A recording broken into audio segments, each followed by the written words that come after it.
He was an old man who fished alone in a skiff in the Gulf Stream, and he'd gone 84 days now without actually taking a fish. In the first 40 days, a boy had been with him, but after 40 days without a fish, the boy's parents had told him that the old man was now definitely and finally sallow, which is the worst form of unlucky, and the boy had gone at their orders in another boat, which caught 3 really good fish the first week.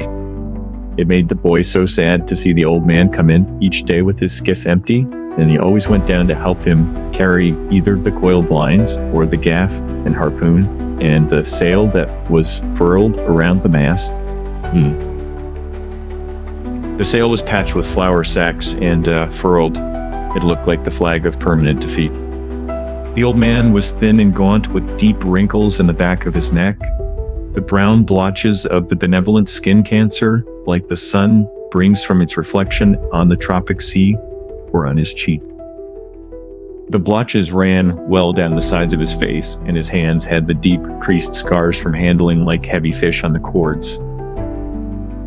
But none of these scars were so fresh.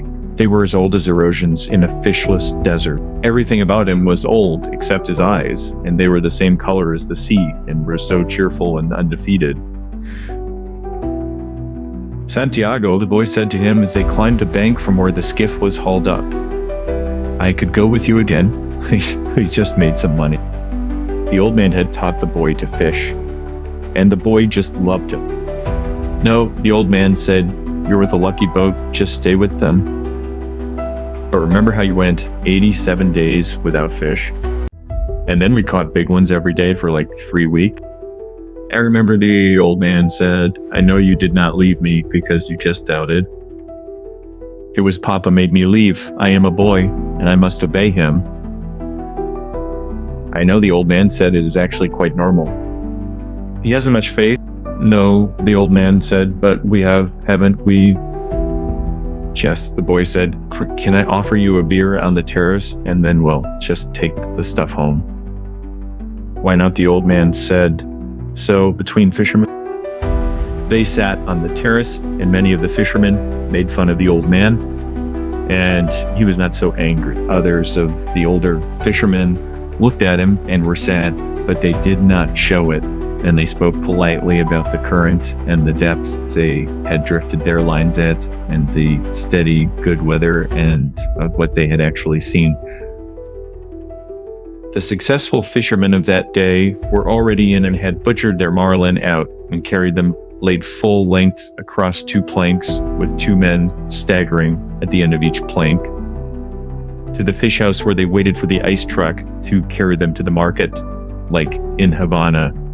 Right, those who had caught sharks had taken them to the shark factory on the other side of the cove where they were hoisted on a block and tackle.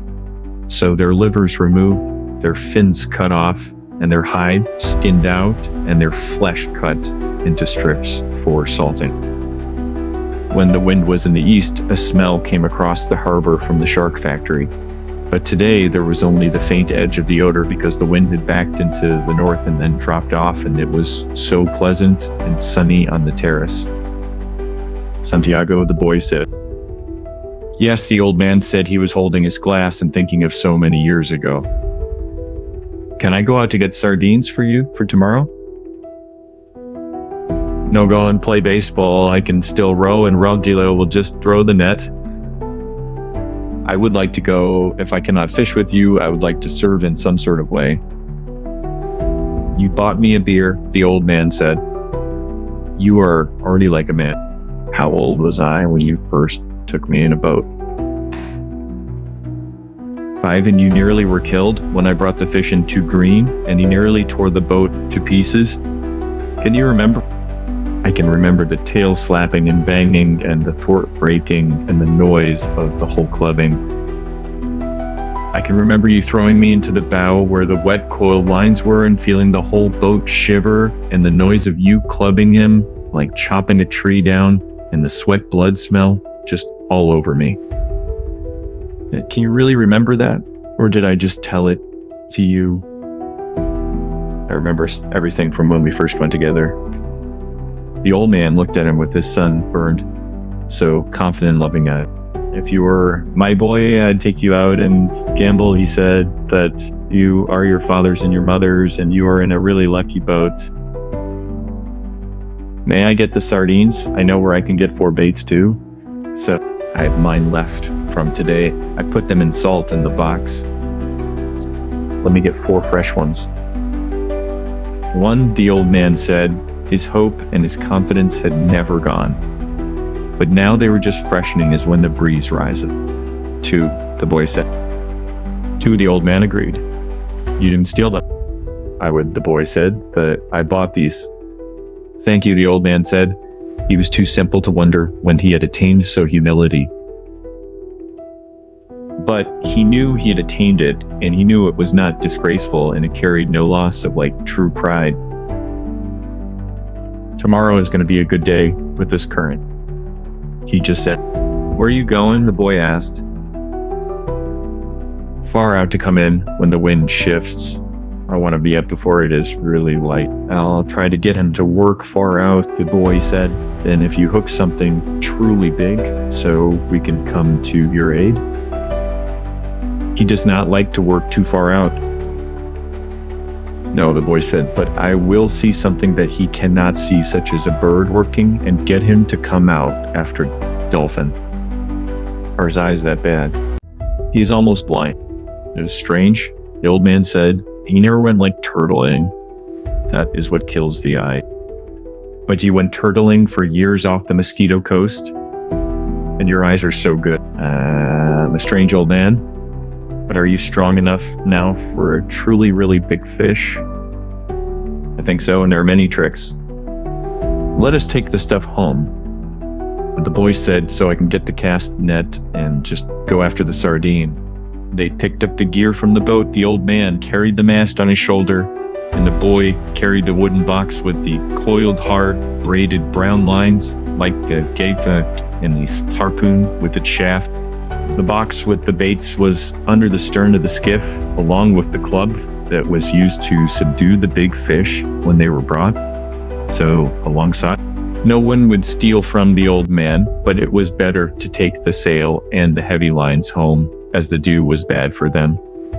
And though he was quite sure no local people would steal from him, the old man thought that a gaff and a harpoon were just needless temptations to leave in a boat.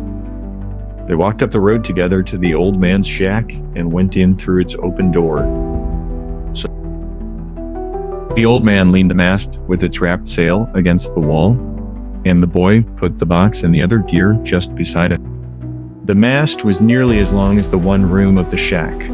The shack was made of the tough bud shields of the royal palm, which are called guano, and in it there was a bed, a table, 1 chair, and a place on the dirt floor to cook with whatever charcoal. On the brown walls of the flat and overlapping leaves of the sturdy fibered guano, there was a picture in color of the Sacred Heart of Jesus and another of the Virgin of Kirby. These were relics of his wife. Once there had been a tinted photograph of his wife on the wall, but he had taken it down because it made him too lonely to see it, and it was on the shelf in the corner, just under his clean shirt. What do you have to eat? The boy asked. A pot of yellow rice with fish. Do you want some? No, I will eat at home. You want me to make the fire? No, I will make it later on, or maybe I may eat the rice cold. May I take the cast net? Of course. There was no cast net, and the boy remembered when they had sold it, but they went through this fiction every day. There was no pot of yellow rice and fish, and the boy knew this too. 85 is a lucky number.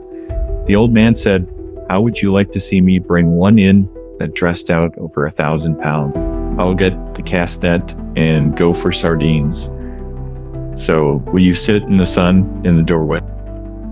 Yes, I have yesterday's paper and I will just read the baseball. The boy did not know whether yesterday's paper was fiction too, but the old man just brought it out from under the bed. Perico gave it to me at the bodega. He explained, I'll be back when I have the sardines. I'll keep yours and mine together on ice, and we can share them in the morning. So when I come back, you can tell me about the baseball. The Yankees cannot live, but I fear the Indians of Cleveland. Have faith in the Yankees, like my son. Think of the great Domingue. I fear both the Tigers of Detroit and the Indians of Cleveland. Be careful, or you will fear even just the Reds of Cincinnati and the White Sox of Chicago. You just study it and tell me when I come back. Do you think we should buy a terminal of the lottery with an 85? Tomorrow is the 85th day. I can do that, the boy said. But what about the 87 of your great record? It could not happen twice. Do you think you can find an 85? I can order one. One sheet, that's $2.50. So who can we borrow that from? That's easy. I can always borrow like $2.50. I think perhaps I can too, but I try not to borrow first. You borrow, then you just beg. Keep warm, old man, the boy said. Remember, we're in September. The month when the great fish come, the old man said. Anyone can be a fisherman in May. I go now for the sardines, the boy said. When the boy came back, like the old man was asleep in the chair and the sun was down. The boy took the old army blanket off the bed and spread it over the back of the chair and over the old man's shoulder. They were strange shoulders, still powerful, although very old, and the neck was still strong too. And the creases did not show so much when the old man was asleep and his head just fallen forward. His shirt had been patched so many times that it was like the sail and the patches were faded to so many different shades by the sun. The old man's head was very old though, and with his eyes closed, there was no life in his face. The newspaper lay across his knees, and the weight of his arm held it there in the evening breeze. He was just barefooted. The boy left him there, and when he came back, like the old man was still asleep. Wake up, old man, the boy said, and put his hand on one of the old man's knees. The old man opened his eyes, and for a moment, he was coming back from a long way away. Then he just smiled. What have you got? He asked. Supper, said the boy. We're going to have supper. I'm not very hungry. Come on and eat. You can't fish and not eat. So I have, the old man said, getting up and taking the newspaper and just folding it. Then he started to fold the whole blanket. Keep the blanket around you, the boy said. You'll not just fish without eating while I'm alive. Then live a long time and take care of yourself. The old man said, what are we eating? Black beans and rice, fried bananas, and some kind of stew. The boy had brought them in a 2-decker metal container from the terrace. The 2 sets of knives and forks and spoons were in his pocket with a paper napkin wrapped around each set. Who gave this to you? Martin, the owner. I must thank him. I thanked him already, the boy said. You don't need to thank him. I'll give him the belly meat of a big fish, the old man said. Has he done this for us more than once? I think so. I must give him something more than the belly meat then. So he is very thoughtful for us. He sent 2 beer. I like the beer in cans best. I know, but this isn't bottles, H2E beer, and I just take back the bottles. That's very kind of the old man said, should we? I've been asking you to. The boy told him gently, I have not wished to open the container until you were just ready. I'm ready now, the old man said. I only needed time to just wash. Where did you wash? The boy thought the village water supply was just 2 streets down the road. I must have water here for him, the boy thought, and soap and a good towel. Why am I so thoughtless? I must get him another shirt and a jacket for the winter, and some sort of shoes and another sort of blanket. Your stew is excellent, the old man said. Tell me about the baseball, so the boy asked him. In the American League, it is the Yankees, as I said, the old man said, so happily. They lost today, so the boy told him, that means nothing. The great Domingue is just himself again. They have other men on the team, naturally, but he makes the difference in the other league between Brooklyn and Philadelphia. I must take Brooklyn, but then I think of Dick Sisler and those really great drives in the old park. Yeah.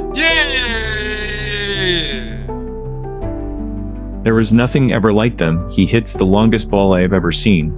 So, do you remember when he used to come to the terrace? I wanted to take him fishing, but I was too timid to ask him.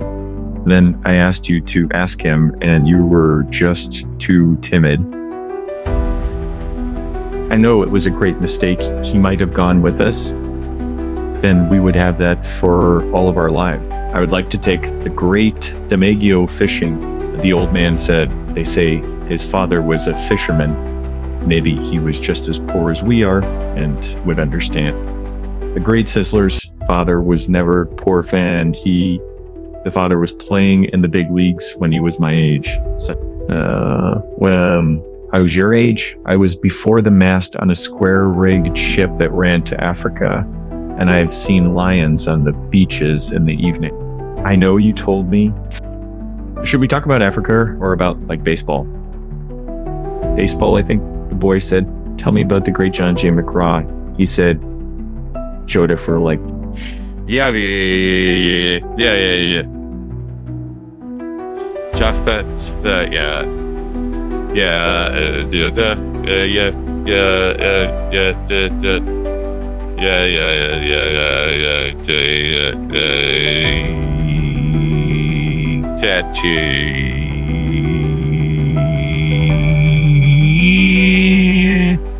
Used to come to the terrace sometimes too in the older days, but he was rough and harsh spoken and difficult when he was drinking. His mind was on horses as well as baseball. At least he carried lists of horses at all times in his pocket and frequently spoke the names of horses on the telephone. He was a great manager, the boy said. My father thinks he was probably the greatest.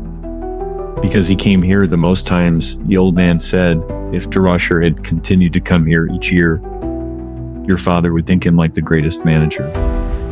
Who's the greatest manager? Really, Luca or Mike Gonzalez?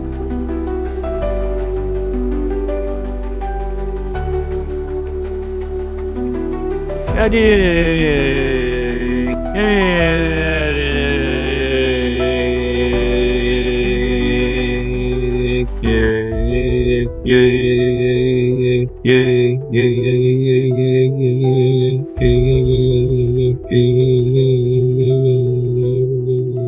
think they are sort of equal.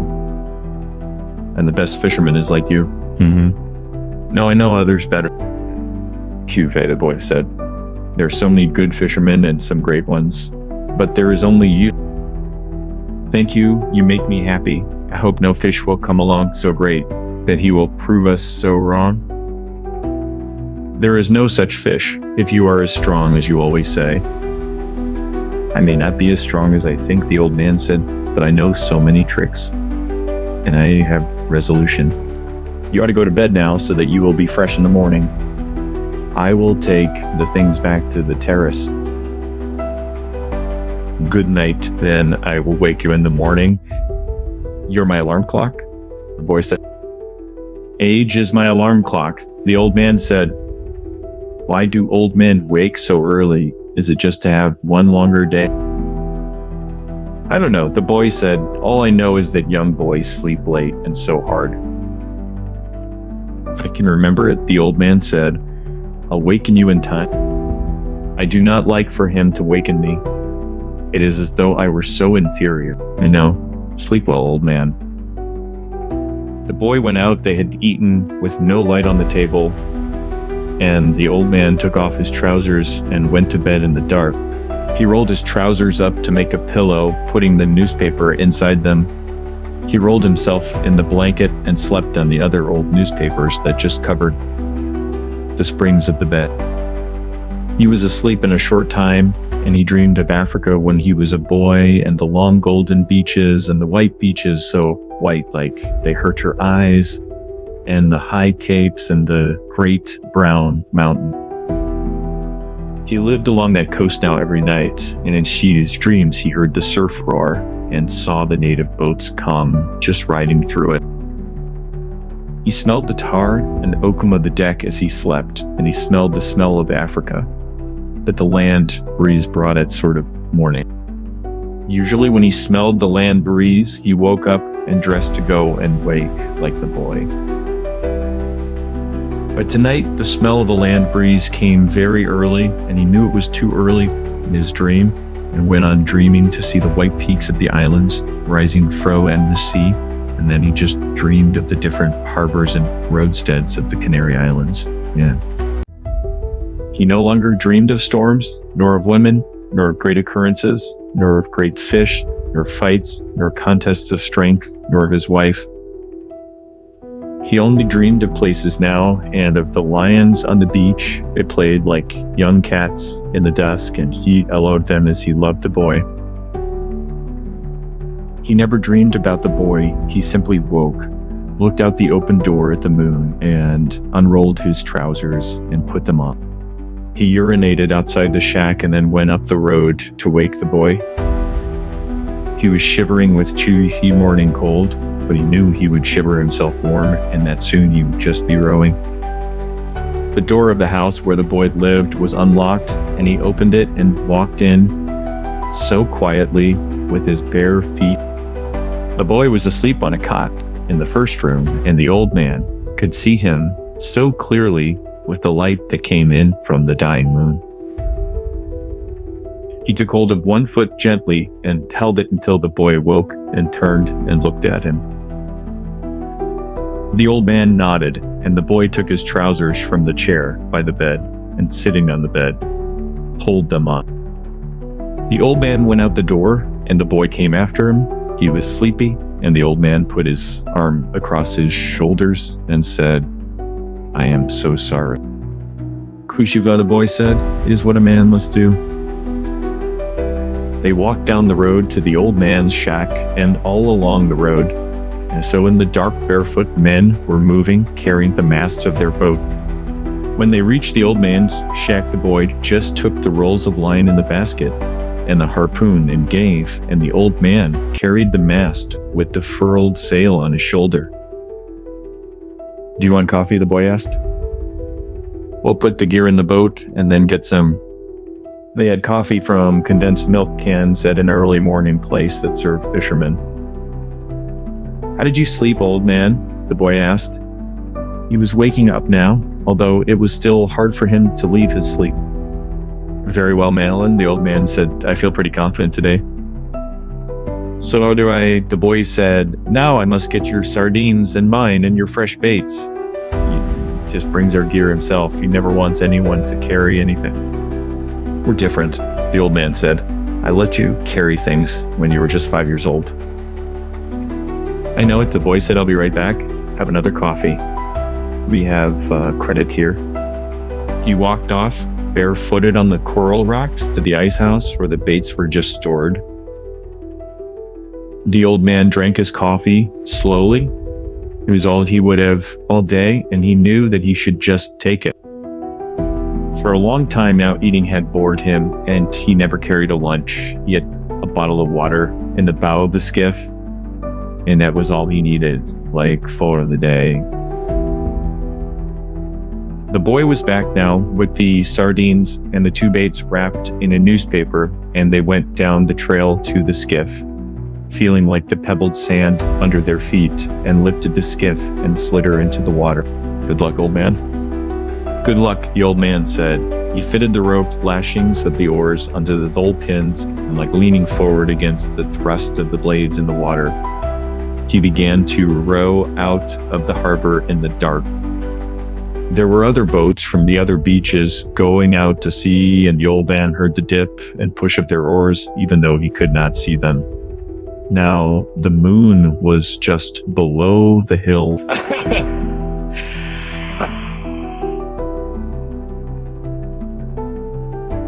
No.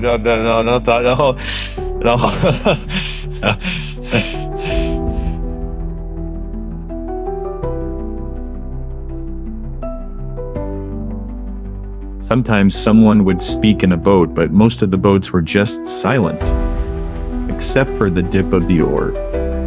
They spread apart after they were out of the mouth of the harbor, and each one headed for the part of the ocean where he hoped to find fish.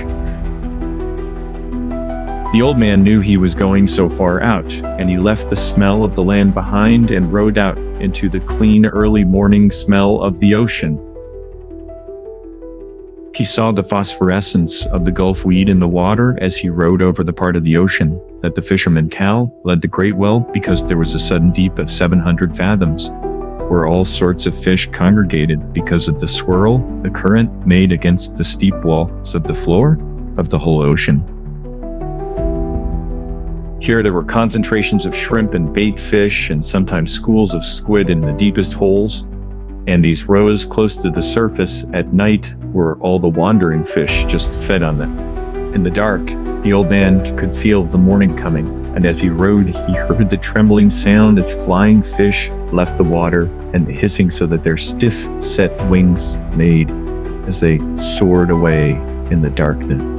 He was sorry for the birds, especially the small, delicate, dark terns that were always flying and looking and almost never finding, and he thought, maybe the birds have a harder life than we do, except for the robber birds and the heavy, strong one. Why did they make birds so delicate and fine as those sea swallows when the ocean can be so cruel? She is so kind and very beautiful, but she can be so cruel, and it comes so suddenly, and such birds that fly dipping and hunting with their small sad voices are made so too delicately for the sea. He always thought of the sea as la mar, which is what people call her in Spanish when they really love her. Sometimes those who love her say bad things of her, but they are always said as though she were always a woman. Some of the younger fishermen, those who used boys as floats for their lines and had motorboats bought when the shark livers had brought so much money, spoke of her as El Mar, which is masculine. They spoke of her as a contestant or a place or even an enemy, but the old man always thought of her as feminine and as something that gave or withheld great favors. And if she did wild or wicked things, it was because she could not help them. The moon affects her as it does a woman, so he thought. Literally, demon text east nature text, kargia ver trin lostivity, ping du dravity. He was rowing steadily, and it was no effort for him since he kept well within his speed, and the surface of the ocean was flat, except for the occasional swirls of the whole current. He was letting the current do a third of the work, and as it started to be so light, he saw he was already further out than he had hoped to be at this hour. I worked the deep wells for a week and did nothing, so he thought, today I'll work out where the schools of Bonito and Albacore are, and maybe there will be a big one with them. Before it was really light, he had his baits out and was drifting with the whole current. One bait was down 40 fathoms, the second was at 75, and the third and fourth were down in the blue water at just 100 and 125 fathoms. Each bait hung head down with the shank of the hook inside the bait fish, tied and sewed solid in all the projecting part of the hook. The curve and the point was just covered with fresh sardine. Each sardine was hooked through both eyes so that they made a half like garland on the projecting steel. There was no part of the hook that a great fish could feel, which was not so sweet smelling and good tasting. The boy had given him 2 fresh small tunas, or albacores, which hung on the 2 deepest lines like plummets and whatever. On the others, he had a big blue runner and a yellow jack that had been used before, but they were in good condition still, and had the XL inter sardines to give them scent and attractiveness. Each line, as thick around as a big pencil, was looped onto a green, sapped stick so that any pull or touch on the bait would make the stick dip, and each line had 2 40-fathom coils which could be made fast to the other spare coils, so that if it were necessary, a fish could take out just over 300 fathoms of line. Now the man watched the dip of the 3 sticks over the side of the skiff and rowed gently to keep the lines straight up and down and at their proper depths. It was quite light, and any moment now the sun would just rise. The sun rose thinly from the sea, and the old man could see the other boats low on the water and well in toward the shore, spread out across the whole current. Then the sun was brighter, and the glare came on the water. And then as it rose clear, the flat sea sets netted back at his eyes so that it hurt sharply, and he just rowed without looking into it. You looked down into the water and watched the lines that went straight down into the dark of the water. He kept them straighter than anyone did, so that at each level in the darkness of the stream, there would be a bait waiting exactly where he wished it to be for any kind of fish that swam there. Others let them drift with the current, and sometimes they were at 60 fathoms, and the fishermen thought they were at 100. But he thought, I'd keep them with precision, only I have no luck anymore. But who knows, maybe today? Every day is a new day. It is better to be lucky, but I would rather be exact. Then when luck comes, you are always ready. The sun was 2 hours higher now and did not hurt his eyes so much to look into the east. There were only 3 boats in sight now, and they showed very low and so far inshore. All my life, the early sun has hurt my eyes, he thought, yet they are still good in the evening. I can look straight into it without getting the blackness. It has more force in the evening too, but in the morning it is so painful. Just then he saw a man of like warbird with his long black wings circling in the sky ahead of him. He made a quick drop, slanting down on his back, swept wings, and then just circled again. Just got something, Guy, the old man said aloud. Guy, he's not just looking. So daily. He rowed slowly and steadily toward where the bird was circling. He did not hurry, and he just kept his lines straight up and down. But he crowded the current a little so that he was still fishing correctly, but faster than he would have fished if he was not trying to use the bird. So the bird went higher in the air and circled again, his wings motionless. Then he dove suddenly, and the old man saw a flying fish spurt out of the water and sail so desperately over the surface. Big dolphin daily, the old man said aloud, daily, big dolphin daily. He shipped his oars and brought a small line from under the bow. It had a wire leader and a medium-sized hook, and he just baited it with one of the sardines. He let it go over the side and then made it fast to a ring bolt in the stern. Then he baited another line and left it coiled in the shade of the bow. He went back to rowing and to watching the long-winged blackbird who was working, now pretty low over the water, as he watched the bird dipped again, slanting his wings for the dive and then swinging them wildly and ineffectually as he followed the whole flying fish.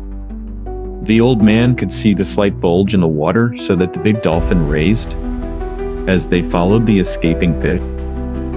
The dolphin were cutting through the water below the flight of the fish and would be in the water driving at speed when the fish just dropped. It is a big school of dolphin. They are widespread, and the flying fish have so little chance. The bird has no chance. The flying fish are too big for him, and they just go too fast. You watch the flying fish burst out again and again, and the ineffectual movements of the whole bird. That school has gotten away from me. He thought they were just moving out too fast and too far. But perhaps I will pick up a stray, and perhaps my big fish is around them. My big fish must be somewhere. The clouds over the land now rose like mountains, and the coast was only a long green line with the gray-blue hills just behind it.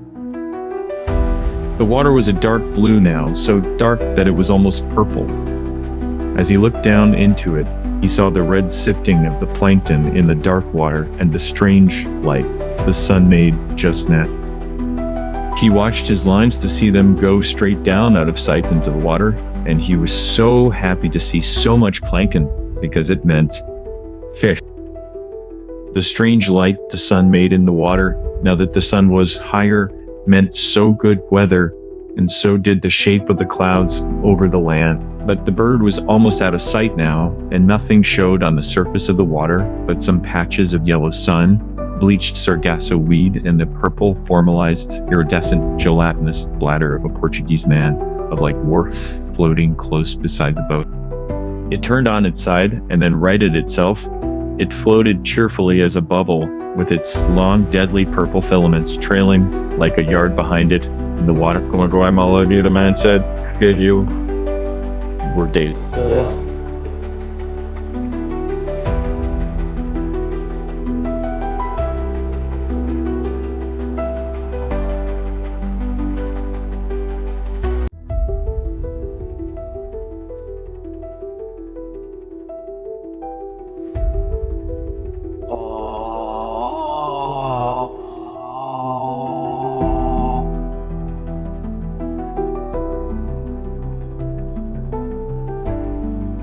From where he swung lightly against his oars, he looked down into the water and saw the tiny fish that were colored like the trailing filaments and swam between them and under the small shade the bubble just made as it drifted. They were immune to its poison, but men were not, and when some of the filaments would catch on a line and rest there slimy and purple, while the old man was working a fish, he would have welts and sores on his arms and hands of the sort that poison ivy or poison oak can really give. But these poisonings from the agua mala came pretty quickly and struck like a whiplash. The iridescent bubbles were beautiful, but they were the falsest thing in the sea, and the old man loved to see the big sea turtles just eating them. The turtles saw them, approach them from the front, then shut their eyes so they were completely carapaced and ate them like filaments and all. The old man loved to see the turtles eat them, and he loved to walk on them on the beach after a storm and hear them pop when he stepped on them with the horny soles of his feet. He loved green turtles and hawkbills with their elegance and speed and their great value, and he had a friendly contempt for the huge, stupid loggerheads, yellow in their armor plating, strange in their lovemaking, and happily eating the Portuguese men of like war with their eyes shut. He had no mysticism about turtles, although he had gone in turtle boats for so many years. He was sorry for them all, even the great trunk backs that were like as long as the skiff and weighed a ton. Most people are heartless about turtles because a turtle's heart will beat for hours after he has been so cut up and butchered. But the old man thought, I have such a heart too, and my feet and hands are just like theirs. He ate the white eggs to give himself strength. He ate them all through May to be strong in September and October for the truly big fish. He also drank a cup of shark liver oil each day from the big drum in the shack where so many of the fishermen kept their gear. It was there for all fishermen who wanted it. Most fishermen hated the taste, but it was no worse than getting up at the hours that they rose, and it was very good against all colds and grips, and it was really good for the eyes. Now the old man looked up and saw that the bird was actually circling again. Media's found fish, Guy, he said aloud. No flying fish broke the surface, and there was no scattering of bait like fish. But as the old man watched, a small tuna rose in the air, turned and dropped headfirst into the water. The tuna shone silver in the sun, and after he had dropped back into the water, sun and another rose, and they were jumping in all directions, churning the water and leaping in. Long jumps after the bait. They were just circling it and driving it. If they don't travel too fast, I will get into them, the old man thought, and he watched the school working the water white and the bird now dropping and dipping into the bait fish that were forced to the surface in their panic. So day bird is a great help, guide, the old man said. Just then, the stern line came taut under his foot, where he had kept a loop of the line, and he dropped his oars and felt the weight of the small tuna's shivering pull as he held the line firm and commenced to haul it in. And the shivering increased as he pulled in, and he could see the blue back of the fish in the water and the gold of his sides just before he swung him over the side and into the boat. He lay in the stern in the sun, compact and bullet-shaped, his big, unintelligent eyes staring as he thumped his life out against the planking of the boat with the quick shivering strokes of his neat, so fast-moving tail. The old man hit him on the head for kindness and kicked him, his body still shuddering, just under the shade of the stern. "Eurobach or guide," he said aloud. "Guy help make a beautiful bait. Hell weigh like 10 pounds. Daily." He did not remember exactly when he had first started to talk aloud when he was by himself. He had sung when he was by himself in the old days, and he had sung at night sometimes when he was alone, steering on his watch in the smacks or in the turtle boat. He had probably started to talk aloud when alone, when the boy had left, but he did not actually remember. When he and the boy fished together, they usually spoke, only when it was really necessary. They talked at night or when they were stormbound by bad weather. It was considered a virtue not to talk unnecessarily at sea, and the old man had always considered it so, and so respected it. But now he said his thoughts aloud so many times since there was no one that they could annoy. Year. The others heard me talking out loud. They would think that I am crazy, Gon, he said aloud. Core, but since I am not crazy, I do not care, and the rich have radios to talk to them in their boats and to bring them the baseball. So, now is no time to think baseball. He thought now is the time to think of only one thing. That which I was born for. There might be a big one around that school, he thought. I picked up only a straggler from the albacore that we're feeding, but they are working far out and fast. Everything that shows on the surface today travels very fast and to the northeast. Can that be the time of day, or is it just some sign of weather that I do not know? He could not see the green of the shore now, but only the tops of the blue hills that showed white as though they were just snow-capped, and the clouds that looked like high snow mountains above them. The sea was very dark, and the light made prisms in the water. The myriad flecks of the plankton were annealed now by the high sun, and it was only the great deep prisms in the blue water that the old man saw. Now, with his lines going straight down into the water that was just a mile deep. The tuna, the fishermen called all the fish of that species tuna, and only distinguished among them by their proper names when they came to sell them or to trade them for baits. So we're down again. The sun was hot now, and the old man felt it on the back of his neck and felt the sweat trickle down his back just as he rowed. I could just drift, he thought, and sleep and put a foot of line around my toe to wake me. But today is 85 days, and I should just fish the day. Well, just then, watching his lines, he saw one of the projecting green sticks dip pretty sharply. Kikin Chun Cho Di, yes, guide and shipped his oars without bumping the boat. He reached out for the line and held it softly between the thumb and forefinger of his right hand. He felt no strain nor weight, and he held the line lightly. Then it came again. This time it was a tentative pull, not solid, nor so heavy. And he knew exactly what it was. 100 fathoms down a marlin was eating the sardines that covered the point and the shank of the hook where the hand forged. Hook just projected from the head of the small tuna. The old man held the line delicately and softly with his left hand, unleashed it from the whole stick. Now he could just let it run through his fingers without the fish feeling any tension. This far out, he must be huge in this month, he thought. Eat them. Fish, eat them. Please eat them. How fresh they are. And you're down there 600 feet in that cold water in the dark.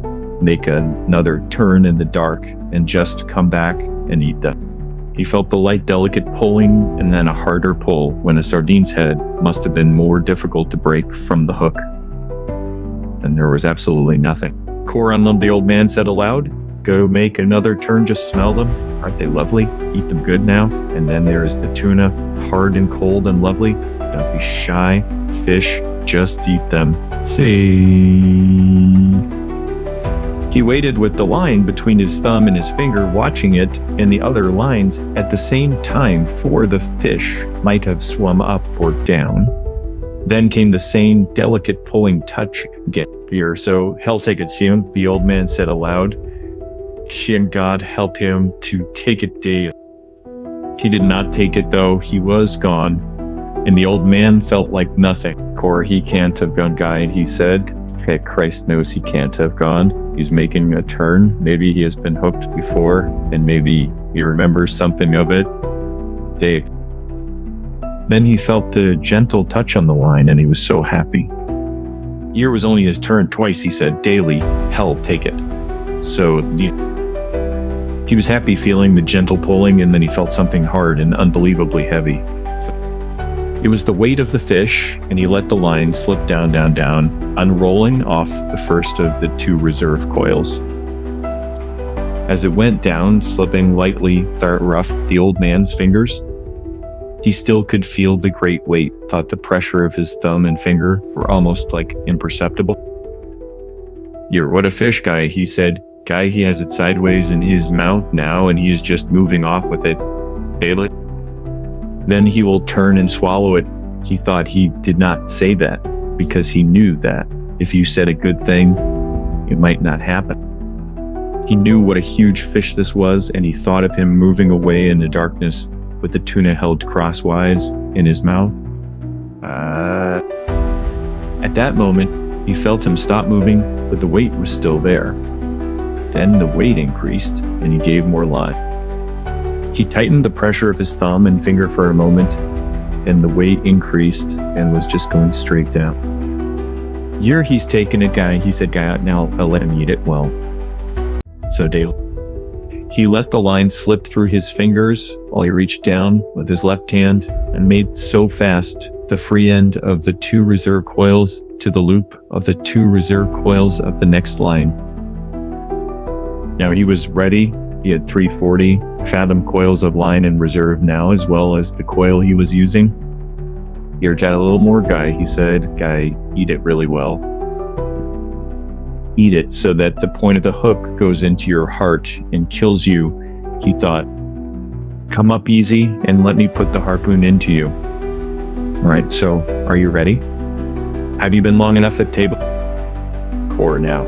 He said aloud and struck so hard with both hands, gained a yard of line, and then struck again and again, swinging with each arm alternately on the cord with all the strength of his arms and the pivoted weight of his body. Nothing happened. The fish just moved away slowly, and the old man could not raise him like an inch. His line was so strong and made for heavy fish, and he held it against his back until it was so taut that beads of water were jumping from it. Then it began to make a slow hissing sound in the water, and he still held it, bracing himself against the thwart and leaning back against the pull. The boat began to move slowly off toward the north, just west. The fish moved steadily, and they traveled slowly on the calm water. The other baits were still in the water, but there was nothing to be done. Poor, I wish I had the boy, guy, the old man said aloud. Guy, I'm being towed by a fish, and I'm the towing bit. I could make the line fast, but then he could break it. I must hold him all I can and give him the line when he must have it. Thank God he is traveling and not going down, sir. What I will do if he decides to go down, I don't know what I'll do if he sounds and dies. I don't know, but I'll do something. There are plenty of things I can do. He held the line against his back and watched it slant in the water and the skiff moving steadily to the north, just west. This will kill him. The old man thought he can't do this forever. But 4 hours later, the fish was still swimming steadily out to sea, towing the skiff. And the old man was still braced solidly with the line just across his back. Year was noon when I hooked him, and he said, Guy, and I have never seen him. So daily. He had pushed his straw hat hard down on his head before he hooked the fish, and it was like cutting his forehead. he was thirsty too, and he got down on his knees and, being careful not to jerk on the line, moved as far to the bow as he could get and reached the water bottle with one hand. He opened it and drank a little. Then he rested against the bow. He rested just sitting on the yewn-stepped mast and sail and tried not to think, but only to endure. Then he looked behind him and saw that no land was visible. That makes no difference, he thought. I can always come in on the glow from Havana. There are 2 more hours before the sun sets, and maybe he will come up before that. If he doesn't, maybe he will come up with the moon. If he does not do that, maybe he will come up with the sunrise. I have no cramps and I feel strong. It's his he that has the hook in his mouth. But what a fish to pull like that. He must have his mouth shut tight on the wire. I wish I could see him. I could see him only once to know what I have against me. The fish never changed his course nor his direction all that night, as far as the man could tell from watching the stars. It was cold after the sun went down, and the old man's sweat dried cold on his back and his arms and his old legs. During the day, he had taken the sack that covered the bait box and spread it in the sun to dry. After the sun went down, he tied it around his neck so that it hung down over his back, and he cautiously worked it down under the line that was just across his shoulders now. The sack cushioned the line, and he had found a way of leaning forward against the bow so that he was almost always comfortable. The position actually was only somewhat less intolerable, but he thought of it as almost like comfortable. I can do nothing with him, and he can do nothing with me. So he thought, not as long as keeps this up. Once he stood up and urinated over the side of the skiff and looked at the stars and just checked his course. The line showed like a phosphorescent streak in the water, just straight out from his shoulder. They were moving more slowly now, and the glow of Havana was not so strong, so that he knew the current must be carrying them to the eastward. If I lose the glare of Havana, we must be going more to the eastward, he just thought. For if the fish's course held true, I must see it for many more hours. I wonder how the baseball came out in the Grand Leagues today, he just thought. It would be wonderful to do this with a radio, then he thought. Think of it always. Think of what you are doing. You must do nothing. So stupid. Then he said aloud, daily, like, I wish I had the boy to help me and to see this. Daily. No one should be alone in their old age, he thought, but it is unavoidable. I must remember to eat the tuna before he spoils in order to keep so strong. Remember, no matter how little you want to, that you must eat him in the morning. Remember, he just said to himself. During the night, 2 porpoises came around the boat, and he could hear them rolling and blowing. He could tell the difference between the blowing noise the male made and the signed blow of the female.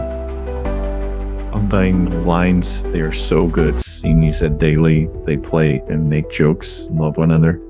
They are our brothers, like the flying fish. Then he began to pity the great fish that he had hooked. He is wonderful and strange, and who knows how old he is, he thought. Never have I had such a strong fish, nor one who acted so strangely. Perhaps he is just too wise to jump. He could ruin me by jumping or by a wild rush, but perhaps he has been hooked so many times before, and he knows that this is how he should make his fight. He cannot know that it is only one man against him, nor that it is an old man. What a great fish he is, and what will be bring in the market if the flesh is so good. He took the bait like a male, and he pulls like a male, and his fight has no panic in it. I wonder if he has any plans or if he is just as desperate as I am. He remembered the time he had hooked one of a pair of marlin. The male fish always let the female fish feed first, and the hooked fish. The female made a wild, panic-stricken, despairing fight that soon exhausted her. And all the time, the male had just stayed with her, crossing the line and circling with her on the surface. He had stayed so close that the old man was afraid he would cut the line with his tail, which was so sharp as a scythe, and almost of that size and shape. When the old man had gaffed her and clubbed her, holding their rapier bill with its sandpaper edge and clubbing her across the top of her head until her color turned to a color almost like the backing of mirrors, and then, with the boy's aid, hoisted her aboard, the male fish had just stayed by the side of the boat. Then while the old man was clearing the lines and preparing the harpoon, the male fish jumped high into the air beside the boat to see where the female was and then went down deep. His lavender wings that were his pectoral fins spread wide, and all his wide lavender stripes showing he was so beautiful. The old man remembered, and he had stayed. That was the saddest thing I ever saw with them. The old man thought the boy was sad too, and we begged her pardon and butchered her so promptly. Dark, I wish the boy was here, Guy, he said aloud, and settled himself against the rounded planks of the bow and felt the strength of the great fish through the line he held across his shoulders, moving so steadily toward whatever he had chosen. When once through my treachery it had been necessary to him to make a choice, so the old man thought. His choice had been to stay in the deep dark water, so far out, beyond all snares and traps and treachery.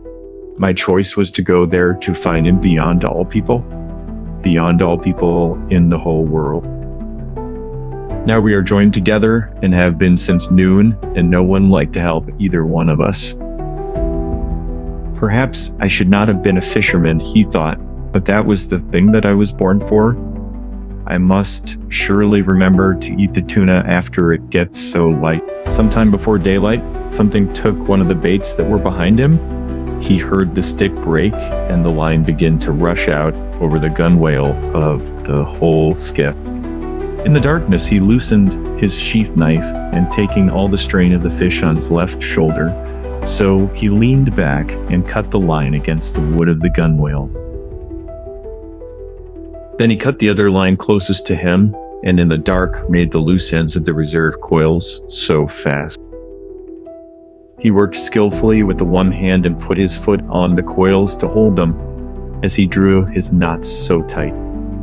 Now he had 6 reserve coils of line. There were 2 from each bait he had severed and the 2 from the bait the fish had taken, and they were also connected. After it is light, he thought, I will work back to the 40 fathom bait and cut it away too, and just link up the reserve coil. I will have lost 200 fathoms of really good Catalan, Cardell, and the hooks and leaders. That can be replaced, but who replaces this fish if I hook some fish and it cuts him off? Don't know what that fish was like that took the bait just now. It could have been a marlin or a broadbill or a shark. I never felt him. I just had to get rid of him too fast. Aloud, he said daily, like, I wish I had the boy. Daily. But you haven't got the boy, he thought. You've only yourself, and you had better work back to the last line, now in the dark, or not in the dark, and just cut it away and hook up the 2 reserve coils. So he did it. It was really difficult in the dark, and once the fish made a surge that pulled him down on his face and make a cut below his eye. The blood ran down his cheek a little way, but it coagulated and dried before it reached his chin, and he worked his way back to the bow and rested against the wood. He adjusted the sack and carefully worked the line so that it came across a new part of his shoulders, and holding it anchored with his shoulders, he carefully felt the pull of the fish and then felt with his hand the progress of the skiff through the water. I wonder what he made that lurch for. He thought the wire must have slipped on the great hill of his back. Certainly his back cannot feel as badly as mine does, but he cannot pull the skiff forever, no matter how great he really is. Now, everything is cleared away that might make trouble, and I have a big reserve of line. So all that a man can ask. You're no Guy, he said softly aloud. Guy, I'll stay with you until I am dead. Shouted I'll stay with me too, I suppose, the old man thought, and he waited for it to be so light. It was cold now in the time before daylight, and he pushed against the wood to be so warm.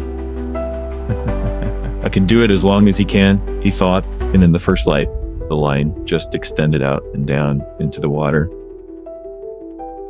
The boat moved steadily, and when the first edge of the sun rose, it was on the old man's right shoulder. Of course, he's headed north, Guy, the old man said. The current will have set us so far to the eastward, he thought. I wish he would turn with the current. That would show that he was tiring. When the sun had risen further, the old man realized that the fish was not so tiring. There was only one favorable sign. The slant of the line showed he was swimming at a lesser depth. That did not necessarily mean that he would just jump, but he might.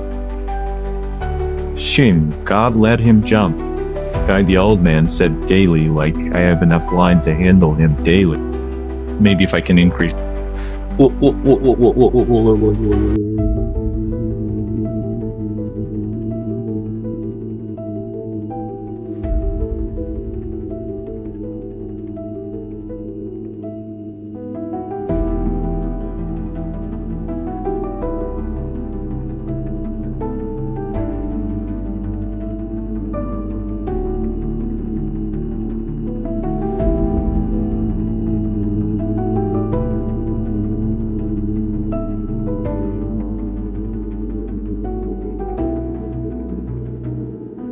It was getting into the afternoon, and the boat still moved slowly and pretty steadily. But there was an added drag now from the easterly breeze, and the old man rowed gently with the small sea, and the hurt of the cord across his back came to him so easily and smoothly. Once in the afternoon, the line started to rise again, but the fish only continued to swim at a slightly higher level. The sun was on the old man's left arm and shoulder and on his back, so he knew the fish had turned like east of north. Now that he had seen him once, he could picture the fish swimming in the water with his purple pectoral fins set wide as wings and the great erect tail slicing through the dark. I wonder how much he sees at that depth, like the old man thought. His eye is huge, and a horse with much less eye can see in the dark. Once I could see quite well in the dark, not in the absolute dark, but almost as a cat. Just see. The sun in his steady movement of his fingers had uncramped his left hand now completely, and he began to shift more of the strain to it, and he shrugged the muscles of his back just to shift the hurt of the cord a little. You're not tired, fish guy, he said aloud. Guy, you must be very strange. So daily, he felt very tired now, and he knew the night would come soon, and he tried to think of other things. He thought of the big leagues, so to him, they were the Grand League Getkas, and he knew that the Yankees of New York were playing the Tigers of Detroit.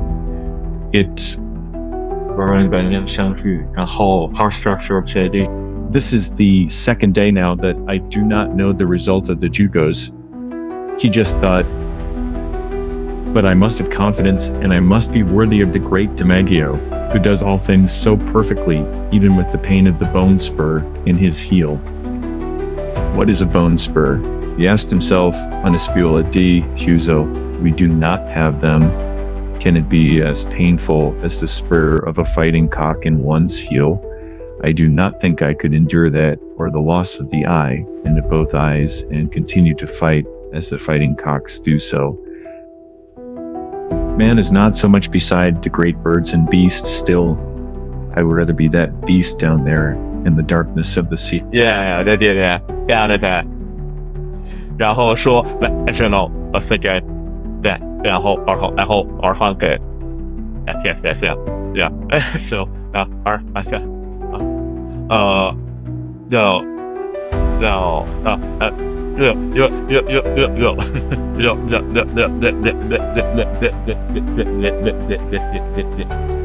Year. Resurrects come daily, he said aloud. Daily, if sharks come, God pity him and me. Daily. Do you believe the great DiMaggio would stay with a fish as long as I will stay with this one? He just thought, I am sure he would, and more since he is young and strong. Also, his father was a fisherman, but would the bone spur really hurt him too much? Oh, I do not know, Daily, he said aloud. Daily had never had a bone spur, Daily. As the son said, he remembered to give himself more confidence. The time in the tavern at Casablanca when he had played the hand game with the great Negro from Cienfuegos, who was like the strongest man on the dock. They had gone one day and one night with their elbows on a chalk line on the table and their forearms straight up and their hands gripped pretty tight. Each one was trying to force the other's hand down onto the table. There was so much betting and people went in and out of the room under the Croissant lights, and he had looked at the arm and hand of the Negro and at the Negro's face. They changed the referees every 4 hours after the fist ate, so that the referees could just sleep. Blood came out from under the fingernails of both his and the Negro's hands, and they looked like each other in the eye and at their hands and forearms, and the bettors went in and out of the room and sat on high chairs against the wall and watched. The walls were painted bright blue and were of wood, and the lamps threw their shadows against them. The Negro's shadow was huge, and it moved on the wall as the breeze moved the lamps. The odds would change back and forth all night, and they fed the Negro rum and lighted cigarettes for him. So then the Negro, after the rum, would try for a tremendous effort, and once he had the old man, who was not an old man then, but was Santiago El Campen, so nearly 3 inches off balance. But the old man had raised his hand up to dead even again. He was sure then that he had the Negro, who was a fine man and a great athlete, so beaten. And at daylight, when the bettors were asking that it be called a draw, and the referee was shaking his head, so he had unleashed his effort and forced the hand of the Negro down and down until it rested on the wood. The match had started on a Sunday morning and ended on a Monday morning, and of course, many of the bettors had asked for a draw because they had to go to work on the docks like loading sacks of sugar or at the Havana Coal Company. Otherwise, everyone would have wanted it to go to a finish, but he had just finished it anyway. And before anyone had to go to work for a long time. After that, everyone had called him the champion, and there had been a return match in the spring. But not so much money was bet, and he had won it quite easily since he had broken the confidence of the Negro from Cienfuegos in the first match. After that, he had a few matches, and then no more. He decided that he could beat anyone if he wanted to, so badly enough, and he decided that it was bad for his right hand for fishing. He had tried a few practice matches with his left hand, but his left hand had always been a traitor and would not do what he called on it to do, and he did not trust it. The sun will bake it out. Well, now he thought, it should not cramp on me again unless it gets too cold in the night. I wonder what this night will actually bring. An airplane passed overhead on its course to Miami, and he watched its shadow just scaring up the schools of flying fish. With so much flying fish, there should be dolphin lean, he said, and just leaned back on the line to see if it was possible to gain any of his fish, but he could not, and it stayed at the hardness and water, dropped shivering that proceeded like breaking. The boat moved ahead slowly, and he just watched the airplane until he could no longer see it. It must be very strange in an airplane, he thought. I wonder what the sea looks like from that height. They should be able to see the fish well if they do not fly too high. And I would like to fly very slowly at 200 fathoms high and just see the fish from above. In the turtle boats, I was in the cross trees at the mast head, and even at that height, I saw so much. The dolphin look greener from there, and you can see their stripes and their purple spots, and you can see all of the school as they swim. Why is it that all the fast-moving fish of the dark current have purple backs and usually purple stripes or spots? The dolphin looks like green, of course, because he is really golden. But when he comes to feed, truly hungry purple strips show on his sides, as on a marlin. Can it be anger or the greater speed he makes that brings them out? Just before it was dark, as they passed a great island of sargasso weed that heaved and swung in the light sea, as though the ocean were making love with something under a yellow blanket. His small line was taken by a dolphin. He saw it first when it jumped in the air, true gold in the last of the sun, and bending and flapping so wildly in the air.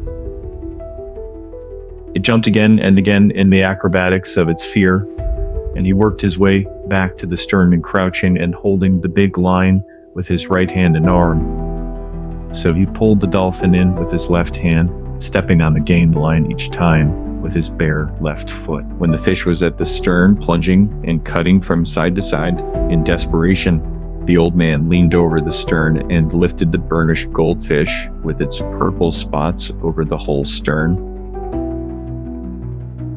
Its jaws were working convulsively in quick bites against the hook, and it pounded the bottom of the skiff with its long, flat body, its tail, and its head until he clubbed it across the shining golden head until it shivered and was still so. The old man unhooked the fish, rebaited the line with another sardine, and just tossed it over. Then he worked his way slowly back to the bow. He washed his left hand and wiped it on his trousers.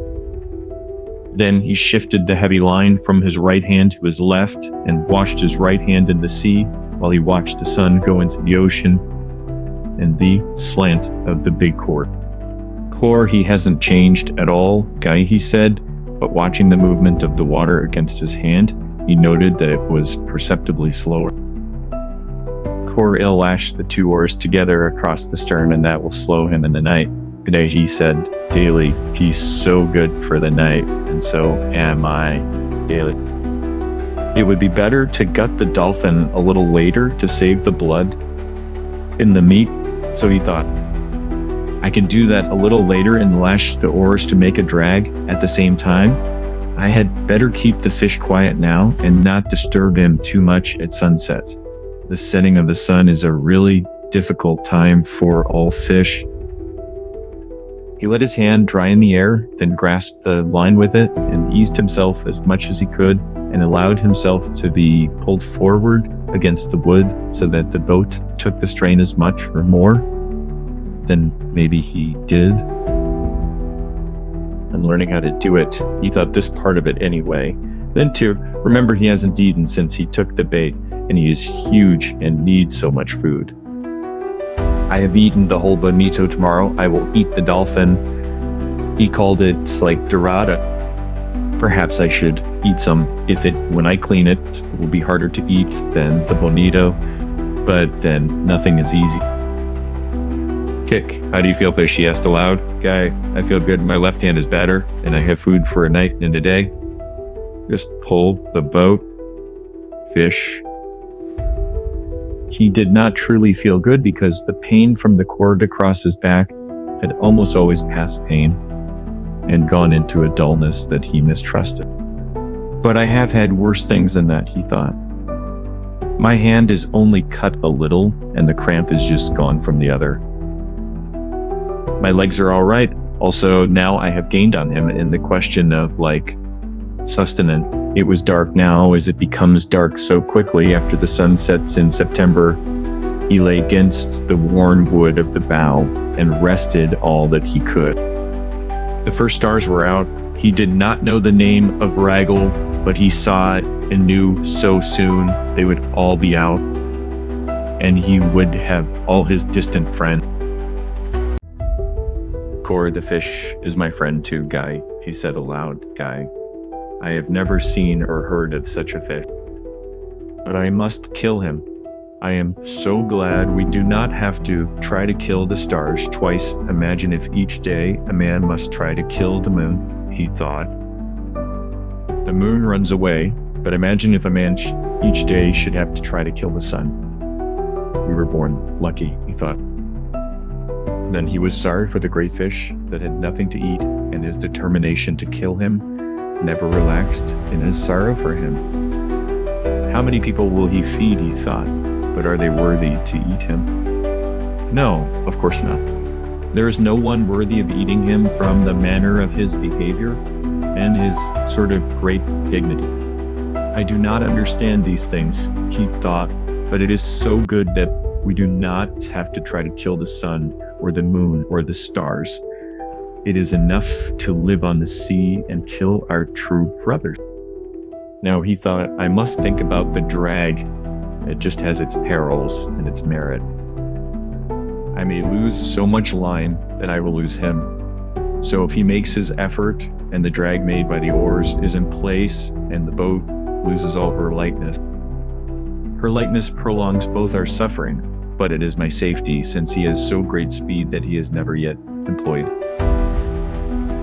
No matter what passes, I must cut the dolphin so he does not spoil and eat some of him to be strong.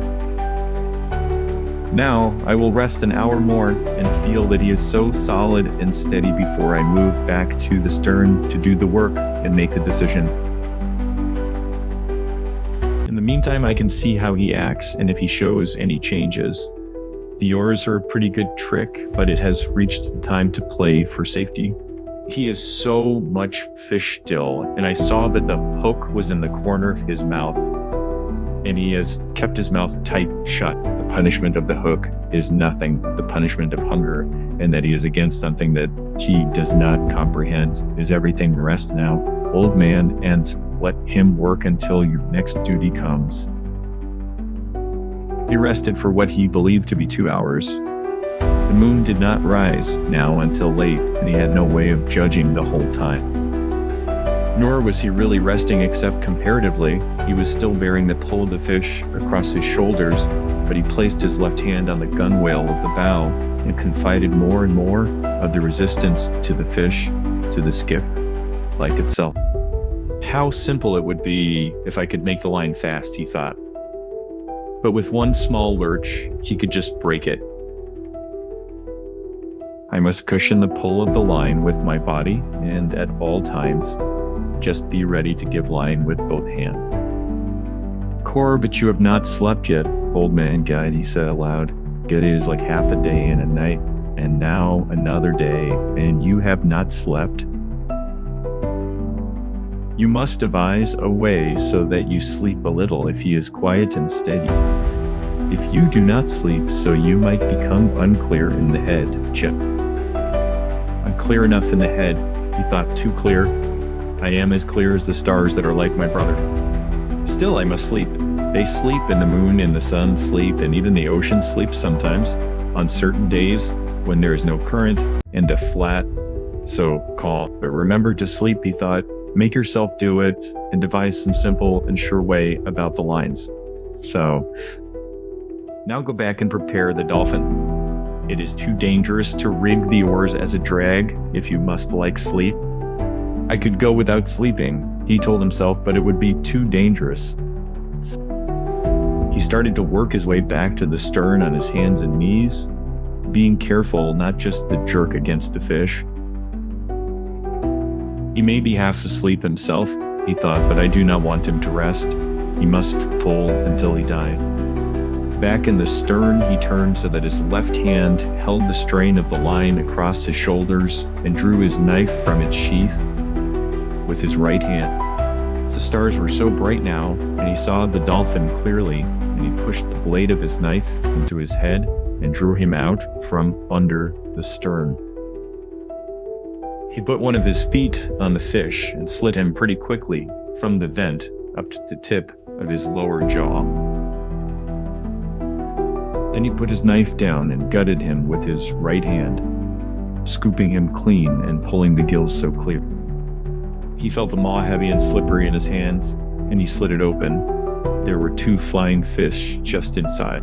They were fresh and hard, and he laid them side by side and dropped the guts and the gills just over the stern. They sank, leaving a trail of phosphorescence in the water. The dolphin was cold, and a leprous gray white now in the starlight, and the old man skinned just one side of him while he held his right foot on the fish's head. Then he turned him over and skinned the other side and cut each side off from the head, just down to the tail. He slid the carcass overboard and looked to see if there was any kind of swirl in the water. But there was only the light of its slow descent. He turned then and placed the 2 flying fish inside the 2 fillets of fish, and putting his knife back in its sheath. So he worked his way slowly back to the boat. His back was bent with the weight of the line across it, and he just carried the fish in his right hand. Back in the bow, he laid the 2 fillets of fish out on the wood with the flying fish just beside them. After that, he settled the line across his shoulders in a new place and held it again with his left hand resting on the gunwale. Then he leaned over the side and washed the flying fish in the water, noting the speed of the water just against his hand. His hand was phosphorescent from skinning the fish, and he just watched the flow of the water against it. The flow was less strong, and just as he rubbed the side of his hand against the planking of the skiff, particles of phosphorus floated off and drifted slowly astern. "Cor, he is tiring, or he is resting, Guy," the old man said. "Guy, now let me get through the eating of this dolphin and get some rest and a little sleep." So he, under the stars and with the night colder all the time, he ate half of one of the dolphin fillets and one of the flying fish, so gutted and with its head cut off. "Cor, what an excellent fish dolphin is to eat cooked, Guy," he said. "Guy, and what a miserable fish like raw. I will never go in a boat again without salt or lime. If I had brains, I would have splashed water on the bow all day, and drying, it would have made salt." So he thought. But then I did not hook the dolphin until almost sunset. Still, there was a lack of preparation, but I've chewed it all really well, and I am not nauseated. The sky was clouding over to the east, and one after another, the stars he knew were just gone. It looked like now as though he were moving into a great canyon of clouds, and the wind had dropped. "Cor, there will be bad weather in 3 or 4 days, Guy," he said. "Daily, but not tonight, and not tomorrow. Rig, now to get some sleep, old man, while the fish is so calm and steady, David." He held the line tight in his right hand and then pushed his thigh against his right hand, just as he leaned all his weight against the wood of the bow. Then he passed the line a little lower on his shoulders and braced his left hand on it. "So, my right hand can hold it as long as it is braced," he thought. "If it relaxes in sleep, my left hand will wake me as the line just goes out. It is hard on the right hand, but he is used to punishment even if I sleep 20 minutes or half an hour. It is really good." He lay forward, cramping himself against the line with all of his body, putting all his weight onto his right hand, and he was just asleep. He did not dream of the lions, but instead of a vast school of porpoises that stretched for 8 or 10 miles, and it was in the time of their mating. They would leap high into the air and return into the same hole they had made in the water when they actually leaped. Then he dreamed that he was in the village on his bed, and there was a norther, and he was very cold, and his right arm was asleep because his head had rested on it instead of just a pillow. After that, he began to dream of the long yellow beach, and he saw the first of the lions come down onto it in the early dark, and then the other lions came, and he rested his chin on the wood of the bows where the ship lay anchored with the evening offshore breeze. And he waited to see if there would be more lions, and he was just happy. The moon had been up for a long time, but he slept on, and the fish pulled on pretty steadily, and the boat moved into the tunnel of cloud, chapter boat. He woke with the jerk of his right fist coming up against his face, and the line just burning out through his right hand. He had no feeling of his left hand, but he braked all he could with his right, and the line just rushed out. Finally, his left hand found the line, and he leaned back against the line, and now it burned his back and his left hand was taking all the strain and cutting so badly. He looked back at the coils of line, and they were feeding smoothly, Just then, the fish jumped, making a great bursting of the ocean and then a pretty heavy fall. Then he jumped again, and the boat was going so fast, the line was still racing out, and the old man was raising the strain to breaking point and raising it to breaking point again and again. He had been pulled down tight onto the bow, and his face was in the cut slice of dolphin, and he could not move. This is what we waited for, so he thought. So now let us take it. Make him pay for the line? He thought, make him pay for it? He could not see the fish's jumps, but only heard the breaking of the ocean and the heavy splash, just as he fell. The speed of the line was cutting his hands so badly, but he had always known this would happen, and he tried to keep the cutting across the calloused parts and not let the line slip into the palm, nor cut the finger. If the boy was here, he would wet the coils of line, he thought. Yes, if the boy were here, if the whole boy were here. The line went out and out and out, but it was slowing now, and he was making the fish earn each inch of it. Now he got his head up from the wood and out of the slice of fish that his cheek had just crushed. Then he was on his knees, and then he rose slowly to his feet. He was seating line, but more slowly all he time. He worked back to where he could feel with his foot the coils of line that he could not see. There was plenty of line still, and now the fish had to pull the whole friction of all that new line through the water. Yes, he thought. And now he has jumped more than a dozen times and filled the sacks along his back with air, and he cannot go down so deep to die, where I cannot bring him up. He will start circling soon, and then I must work on him. I wonder what started him so suddenly. Could it have been so hunger that made him desperate? Or was he frightened by something in the night? Maybe he suddenly felt fear. But he was such a calm, strong fish, and he seemed so fearless and so confident. It is strange. Core, you better be fearless and confident yourself, old man Daly. He said, Daly, you're holding him again, but you cannot get line. But soon he has to circle. So the old man held him with his left hand at his shoulders now, and stooped down and scooped up water in his right hand to get the crushed dolphin flesh just off of his face.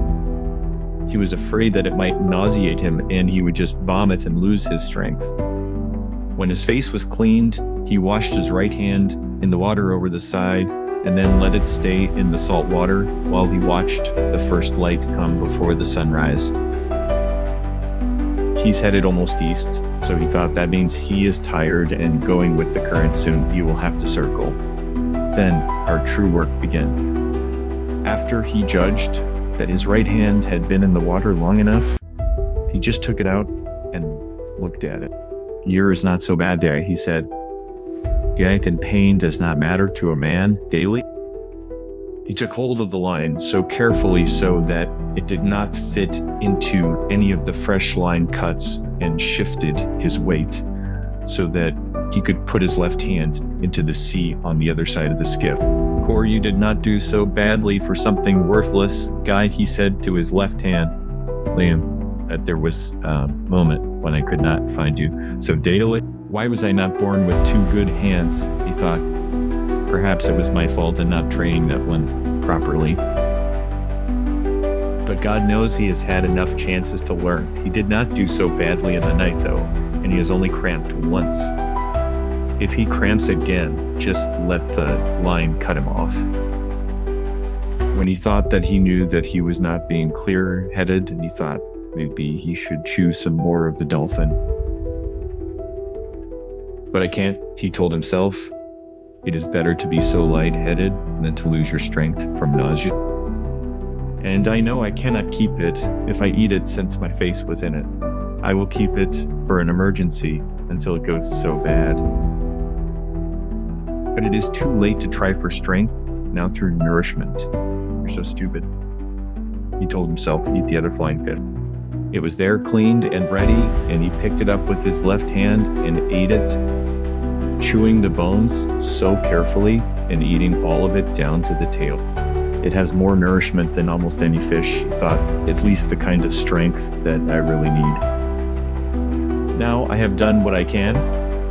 He thought, let him begin to circle and let the fight just come. The sun was rising for the third time since he had put to sea when the fish just started to circle. He could not see by the slant of the line that the fish was circling. It was just too early for that. He just felt a faint slackening of the pressure of the line and so commenced to pull on it gently with his right hand. It tightened as always, but just when he reached a point where it would break, the line just began to come in. He slipped his shoulders and head from under the line and began to pull in line so steadily and gently. He used both of his hands in a swinging motion and tried to do the pulling just as much as he could with his body and his legs. His old legs and shoulders pivoted with the swinging of the pulling. Year is a very big circle guy, he said, but he is so circling. Then the line would not come in anymore, and he held it until he saw the drops jumping from it in the sun. Then it started out, and the old man knelt down and let it go so grudgingly back into the dark water. Here he is, making the far part of his circle now. Guy, he said, I must hold all I can.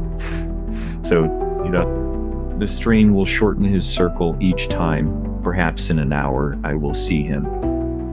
Now I must convince him, and then I must kill him. But the fish kept on circling slowly, and the old man was wet and sweat and tired deep into his bones just 2 hours later. But the circles were much shorter now, and from the way the line slanted so he could tell the fish had risen steadily while he swam. For an hour the old man had been seeing black spots before his eyes, and the sweat salted like his eyes and salted the cut over his eye and on his forehead. He was not afraid of the black spots. They were normal at the tension that he was pulling at the line twice, though he had felt faint and dizzy, and that had always worried him. Core, I could not fail myself and die on a fish like this daily. He said, daily now that I have him coming so beautifully, God help me endure. I will say 100 Our Fathers and 100 Hail Marys, but I cannot say them. So now, consider them, said he thought I'll say them later. Just then, he felt a sudden banging and jerking on the line he held with his two hands. It was sharp and hard feeling and heavy. He is hitting the wire leader with his spear, so he thought that was bound to come. He had to do that. It may make him jump though, and I would rather he just stayed circling. Now, the jumps were necessary for him to take air, but after that, each one can widen the opening of the hook wound and he can just throw the hook. Don't jump, fish guy, he said. Guy, don't jump daily. The fish hit the wire several times more, and each time he shook his head like the old man, gave up a little line. I must hold his pain where it is. He thought, mine does not matter. I can control mine, but his pain could drive him so mad. After a while, the fish stopped beating at the wire and started circling so slowly again. The old man was gaining line steadily now, but he felt faint again. He lifted some seawater with his left hand and put it on his head. Then he put more on and just rubbed the back of his neck. Xing has no cramps, Guy, he said. Guy, I'll be up soon and I can last you have to last. Don't even speak of it, Simon. He kneeled against the bow and for a moment slipped the line over his back again. Said, I'll rest now while he goes out on the circle and then stand up and work on him when he comes in. He just decided it was a great temptation to rest in the bow and let the fish make one circle by himself without recovering any kind of line. But when the strain showed the fish had turned to come toward the boat, the old man rose to his feet and started the pivoting and the weaving pulling that brought in all the line he just gained. I'm tireder than I have ever been, he thought, and now the trade wind is rising, but that will be good to take him in with. I need that so badly. Coral rests on the next turn as he goes out. Daily, he said, daily, I feel so much better. Then in 2 or 3 turns more, I will have him. Daily, his straw hat was so far on the back of his head, and he sank down into the bow with the pull of the line as he felt the fish turn. You work now, fish, he thought. I'll take you at the turn. The sea had risen considerably, but it was a fair weather breeze. Punti just steer south and westerlies, he said daily, like a man is never lost at sea. And it is a long island daily. It was on the 3rd turn that he saw the whole fish first. He saw him first as a dark shadow that took so long to pass under the boat, so that he could not believe its length. Yerkor, he said, guy, he can't be that big, sort of running. But he was that big, and at the end of this circle, he came to the surface only 30 yards away, and the man saw his tail just out of water. It was higher than a big side blade, and a very pale lavender above the dark blue water. It raked back, and as the fish swam just below the surface, so the old man could see his huge bulk and the purple stripes that banded him. His dorsal fin was down, and his huge pectorals were spread wide. On the circle, the old man could see the fish's eye and the 2 gray sucking fish that just swam around him. Sometimes they attached themselves to him, sometimes they darted off, sometimes they would swim so easily in his shadow. They were each over 3 feet long, and when they swam so fast, they lashed their whole bodies like eels. The old man was sweating now, but from something else besides the sun. On each calm, placid turn the fish made he was gaining line, and he was pretty sure that in 2 turns more, he would have a chance to get the harpoon in. But I must get in close. He thought, I must try for the head. I must get the heart running sort of calm and strong. No man, Michael, no-eyed. On the next circle, the fish's back was out, but he was just a little too far from the boat. On the next circle, he was still too far away, but he was higher out of water. And the old man was pretty sure that by gaining some more line, he could have him alongside. He had rigged his harpoon long before, and its coil of light rope was in a round basket, and the end was made so fast to the bit in the bow.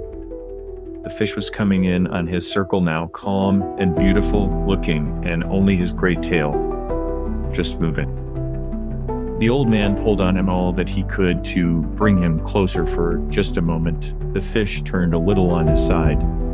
Then he straightened himself and began just another circle. Going at him daily, the old man said, daily, I moved him then. He felt faint again now, but he held on the great fish, all the strain that he could.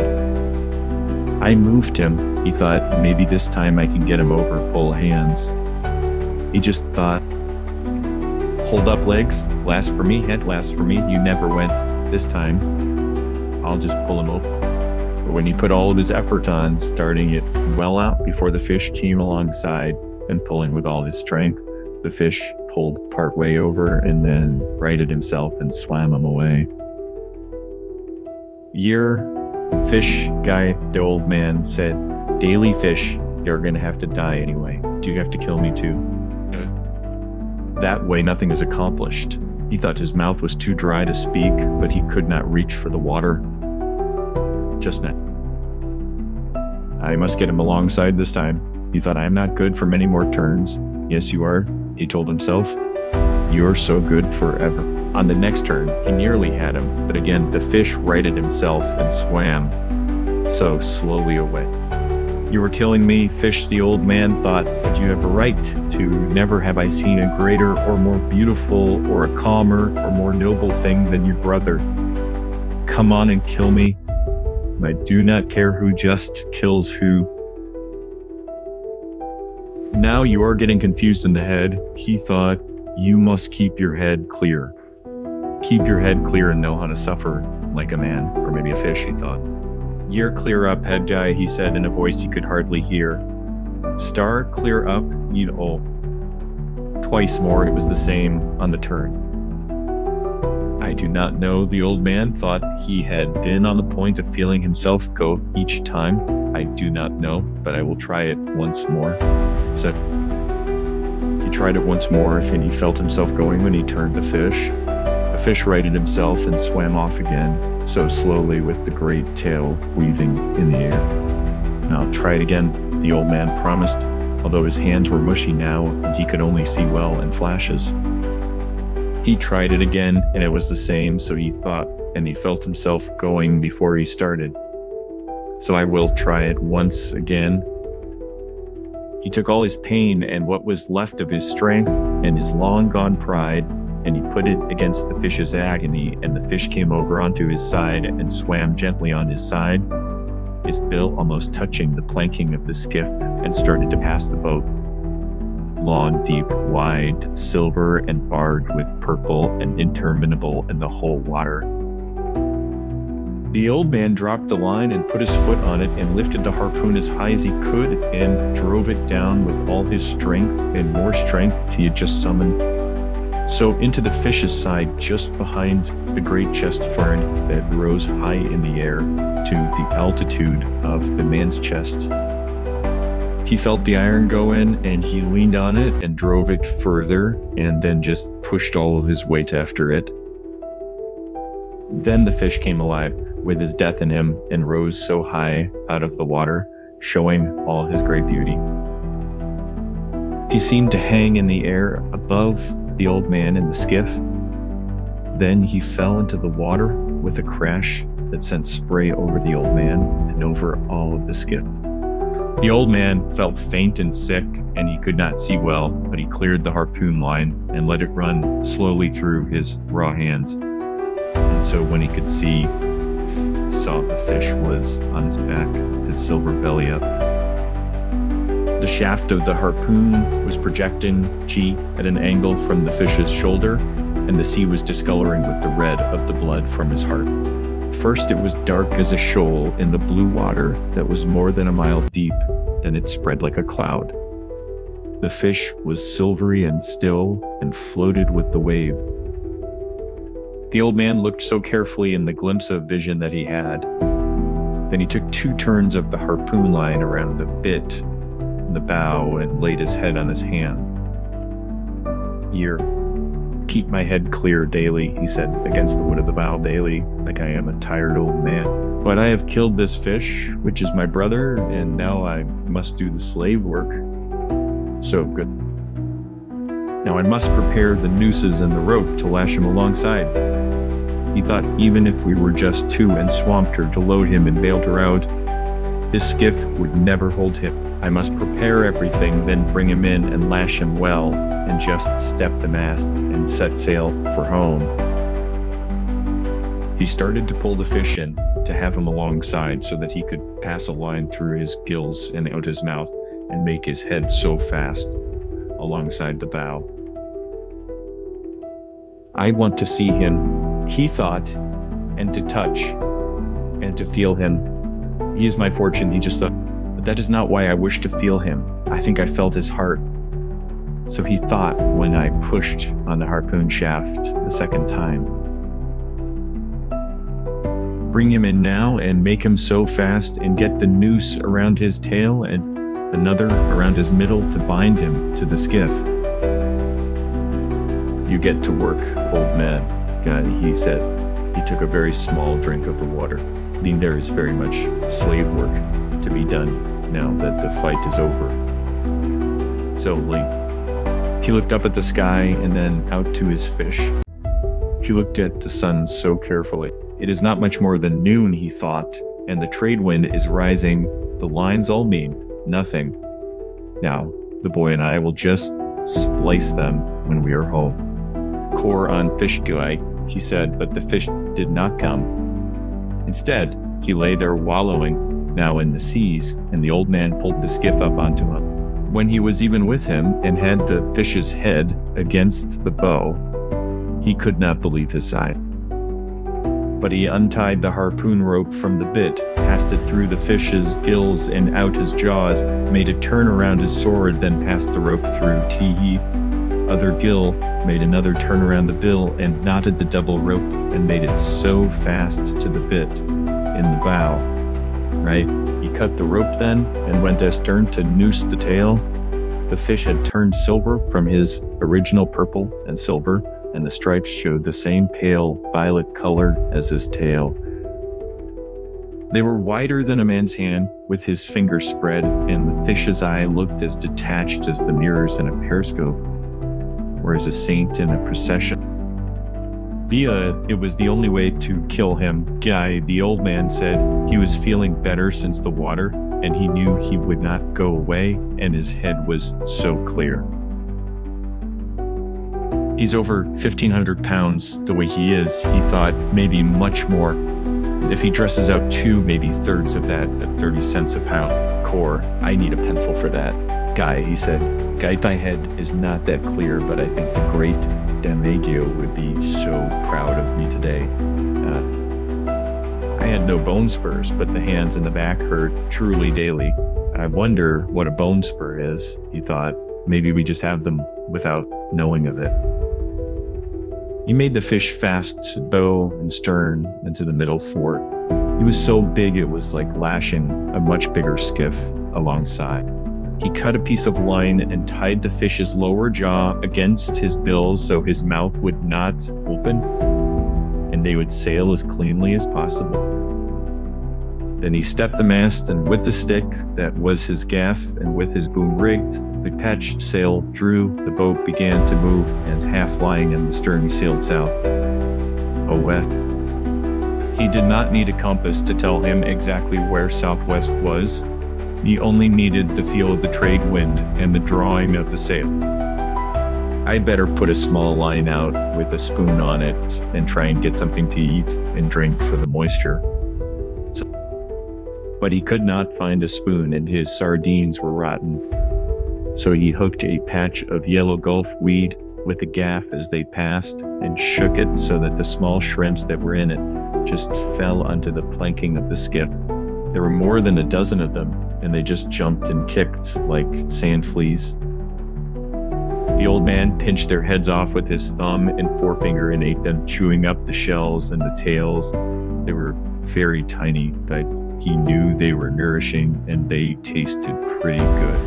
The old man still had 2 drinks of water in the bottle, and he used half of one after he had just eaten the shrimp. The skiff was sailing so well, considering the handicaps, and he steered with the tiller under his arm. He could see the fish, and he had only to look at his hands and feel his back against the stern to know that this had truly happened and was not just a dream. At one time, when he was feeling so badly toward the end, he had always thought perhaps it was a dream. Then, when he had seen the fish come out of the water and hang motionless in the sky before he fell, he was pretty sure there was some great strangeness, and he could not believe it. Then he could not see well, although now he saw as well as ever. Now he knew there was the fish, and his hands and back were no dream. The hands cure quickly, he thought. I bled them clean, and the salt water will heal them. The dark water of the true Gulf is the greatest healer that there always is. All I must do is keep the head clear. The hands have done their work, and we sail so well. With his mouth shut and his tail straight up and down, like we sail like brothers. Then his head started to become a little unclear, and he thought, is he bringing me in, or am I bringing him in? If I were towing him behind, there would be no question. Nor if the fish were in the skiff with all dignity gone. There would be no question either. But they were sailing together, lashed side by side, and the old man thought, let him bring me in if it pleases him. I am only better than him through trickery, and he meant me like no harm. They sailed well, and the old man soaked his hands in the salt water and tried to keep his head really clear. There were high cumulus clouds and just enough cirrus above them so that the old man knew the breeze would last all night. The old man looked at the fish constantly to make sure it was true. It was an hour before the first shark hit him. 这个 chapter 呢 The shark was not an accident. He'd come up from deep down in the water as the dark cloud of blood had settled and dispersed in the mild deep sea. He had come up so fast and absolutely without caution that he broke the surface of the blue water and was just in the sun. Then he fell back into the sea and picked up the scent and started swimming on the course like the skiff and the fish had taken. Sometimes he lost the scent, but he would pick it up again or have just a trace of it, and he swam fast and hard on the course. He was a very big mako shark built to swim as fast as the fastest fish in the sea, and everything about him was so beautiful, except his jaw. His back was as blue as a swordfish's, and his belly was silver, and his hide was so smooth and handsome. He was built as a swordfish, except for his huge jaws, which were tight shut now as he swam so fast, just under the surface with his high dorsal fin knifing through the water without wavering. Inside the closed double lip of his jaws, all of his 8 rows of teeth were so slanted inward. They were not the ordinary pyramid-shaped like teeth of most sharks. They were shaped like a man's fingers when they are crisped like clawed. They were nearly as long as tee-hee fingers of the old man, and they had razor, sharp cutting edges on both sides. This was a fish built to feed on all the fishes in the sea that were so fast and strong and so well armed that they had no other enemy. Now he speeded up as he smelled the fresher scent, and his blue dorsal fin cut the water. When the old man saw him coming, like he knew that this was a shark that had no fear at all and would do exactly what he wished. He prepared the harpoon and made the rope fast while he watched the shark come on. The rope was so short as it lacked what he had cut away to lash the fish. The old man's head was clear and good now, and he was full of resolution, but he had so little hope.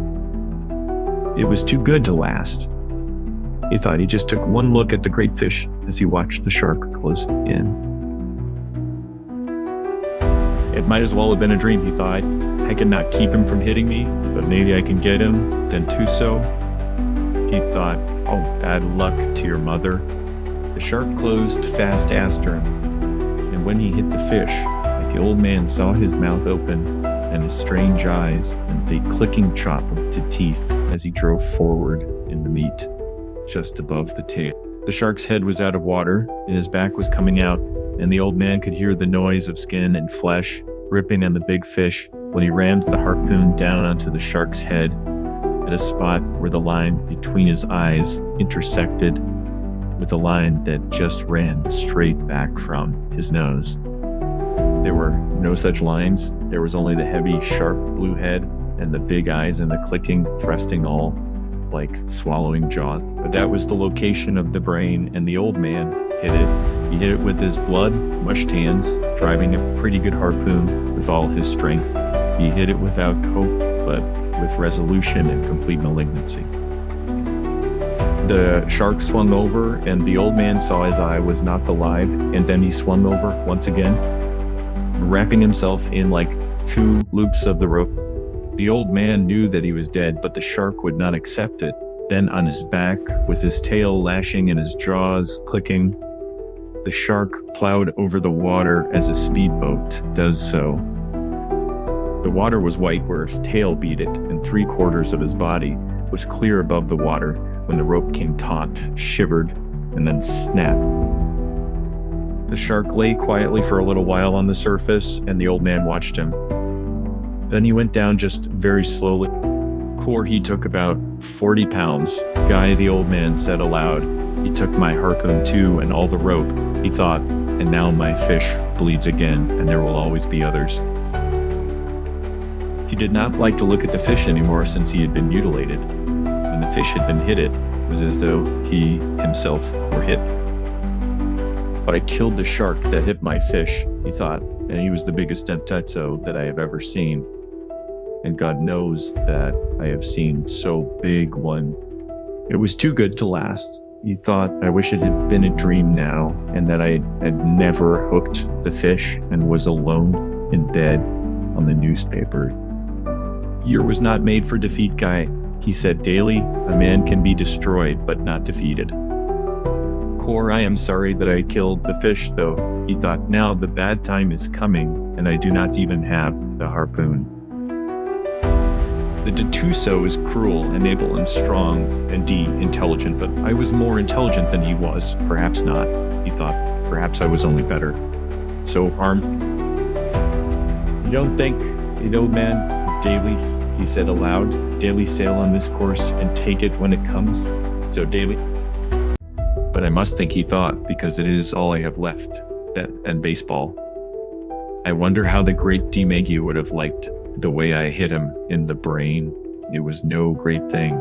So he thought, any man could do it, but do you think my hands were as great TA handicap as the bone spurs? I cannot know. I never had anything wrong with my heel, except the time the stingray stung it when I stepped on him when swimming and paralyzed the lower leg and made the unbearable pain. Core, think about something cheerful. Old man, Guy, he said. Guy, every minute now you are closer to home. Sail later for the loss of 40 pounds. So he knew quite well the pattern of what could happen when he reached the inner part of the current. But there was nothing to be done, like now. You're there is good, he said aloud, because I can lash my knife to the butt of one of the oars. So he did that with the tiller under his arm and the sheet of the sail just under his foot. You're in, he said. Yeah, I'm still an old man, but I am not so unarmed. Daily. The breeze was fresh now, and he sailed on. Well, he watched only the forward part of the fish. It is silly to hope, he thought. Besides, I believe it is a sin. Do not think about sin, he thought. There are just enough problems now without sin. Also, I have no understanding of it. I have no understanding of it, and I am not sure that I believe in it. Perhaps it was just a sin to kill the fish. I suppose it was, even though I did it to keep me alive and feed so many people. But then everything is a sin. Do not think about sin. It is much too late for that, and there are people who were paid to do it. Let them think about it. You were born to be a fisherman, as the fish was born to be a fish. San Pedro was a fisherman, as was the father of the great Hemingway. But he liked to think about all things that he was involved in, and since there was nothing to read, and he did not have a radio, he thought so much, and he kept on thinking about sin. You did not kill the fish, only to keep alive and to sell for food. So you killed him for pride and because you are a fisherman. You loved him when he was alive, and you loved him after. If you love him, it is not a sin to kill him. Or is it more? You think too much, old man, Guy, he said aloud.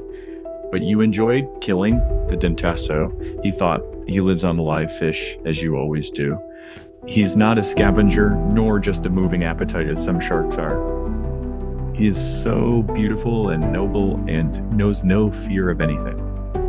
Yura killed him in self-defense, the old man said aloud, daily, and I killed him pretty well. Querd, he thought, everything kills everything else in some way. Fishing kills me exactly as it keeps me alive. The boy keeps me alive. He thought, I must not deceive myself too much. He leaned over the side and pulled loose like a piece of the meat of the fish, where the shark had cut him. He chewed it and noted its quality and its good taste. It was firm and juicy just like meat, but it was not red. There was no stringiness in it, and he knew like it would bring the highest price in the market. But there was no way to keep its scent out of the water, and the old man knew that a very bad time was actually coming. The breeze was steady. It had backed a little further into the northeast, and he knew that meant that it would not fall off. The old man looked ahead of him, but he could see no sails, nor could he see the hull, nor the smoke of any ship. There were only the flying fish that went up from his bow, sailing away to either side, and the yellow patches of Gulf reed. He could not even see a whole bird. He had sailed for 2 hours, resting in the stern and sometimes chewing a bit of the meat from the marlin, trying to rest and to be strong. So he saw the first of the 2 sharks. So Dacor, he said aloud, there is no translation for this word, and perhaps it is just a noise such as a man might make involuntarily, feeling the nail go through his hands and into the wood. Team Dacor. Galanos guy, he said aloud, he had seen the second filly, now coming up behind the fish, and had identified them as shovel-nosed sharks by the brown, so triangular fin and the sweeping movements of the tail. They had the scent and were so excited, and in the stupidity of their great hunger, they were losing and finding the scent in their excitement, but they were closing all the time. The old man made the sheet fast and jammed the tiller. Then he took up the oar with the knife lashed to it. He lifted it as lightly as he could because his hands rebelled at the pain. Then he opened and closed them on it lightly to loosen them. He closed them firmly so they would take the pain now and would not flinch and watch the sharks just come. He could see their wide, flattened, shovel-pointed heads now and their white-tipped, wide pectoral fin. They were hateful sharks, bad-smelling scavengers as well as killers, and when they were hungry, they would bite an oar or the rudder of a boat. It was these sharks that would cut the turtles' legs and flippers off when the turtles were asleep on the surface, and they would hit a man in the water. So if they were hungry, even if the man had no smell of fish blood nor of fish slime on him. You're Gillian to go, the old man said daily, like Galanos. Come on, Galanos. Me connect on Galano. Teammate. They came, but they did not come as the Mako had come. One turned and went out of sight under the skiff, and the old man could feel the skiff shake as he just jerked and pulled on the fish. The other watched the old man with his slitted yellow eyes, and then came him in so fast with his half circle of jaws wide to hit the fish where he had already been bitten. The line showed clearly on the top of his brown head, and back where the brain joined the spinal cord, and the old man drove the knife on the oar into the juncture, withdrew it, and drove it in again into the sharks like yellow cat, like eyes. The shark let go of the fish and slid down, swallowing what he had taken as he died. The skiff was still shaking with the destruction the other shark was doing to the fish, and the old man let go the sheet so that the skiff would just swing broadside and bring the shark out from under. When he saw the shark, he leaned over the side and punched atop him. He hit only meat, and the hide was set so hard, and he barely got the knife in. The blow hurt not only his hands, but his shoulder too, but the shark came up so fast with his head out, and the old man hit him squarely in the center of his flat-topped head as his nose came out of water and lay against the fish. The old man withdrew the blade and punched the shark exactly in the same spot again. He still hung to the fish with his jaws hooked, and the old man stabbed him in his left eye. The shark still hung like the Rie. Ear channel, the old man fed, and he drove the blade between the vertebrae and the brain. It was an easy shot now, and he felt like the cartilage severed. The old man reversed the oar and put the blade between the shark's jaws to open them. He twisted the blade as shark slid so loose he said, "Okay, go on, Galano, slide down a mile deep. Go see your friend, or maybe it's your mother Dela." The old man wiped the blade of his knife and laid down the oar. Then he found the sheet and the sail filled, and he brought the skiff onto her course. They must have taken a quarter of him and of the best meat daily, he said aloud, "Oh, I wish it were just a dream and that I'd never hooked it. I'm sorry about it, fish. It makes everything wrong daily." He just stopped, and he did not want to look at the fish now. Drained of blood and awash, he looked like the color of the silver backing of a mirror, and his stripes still show.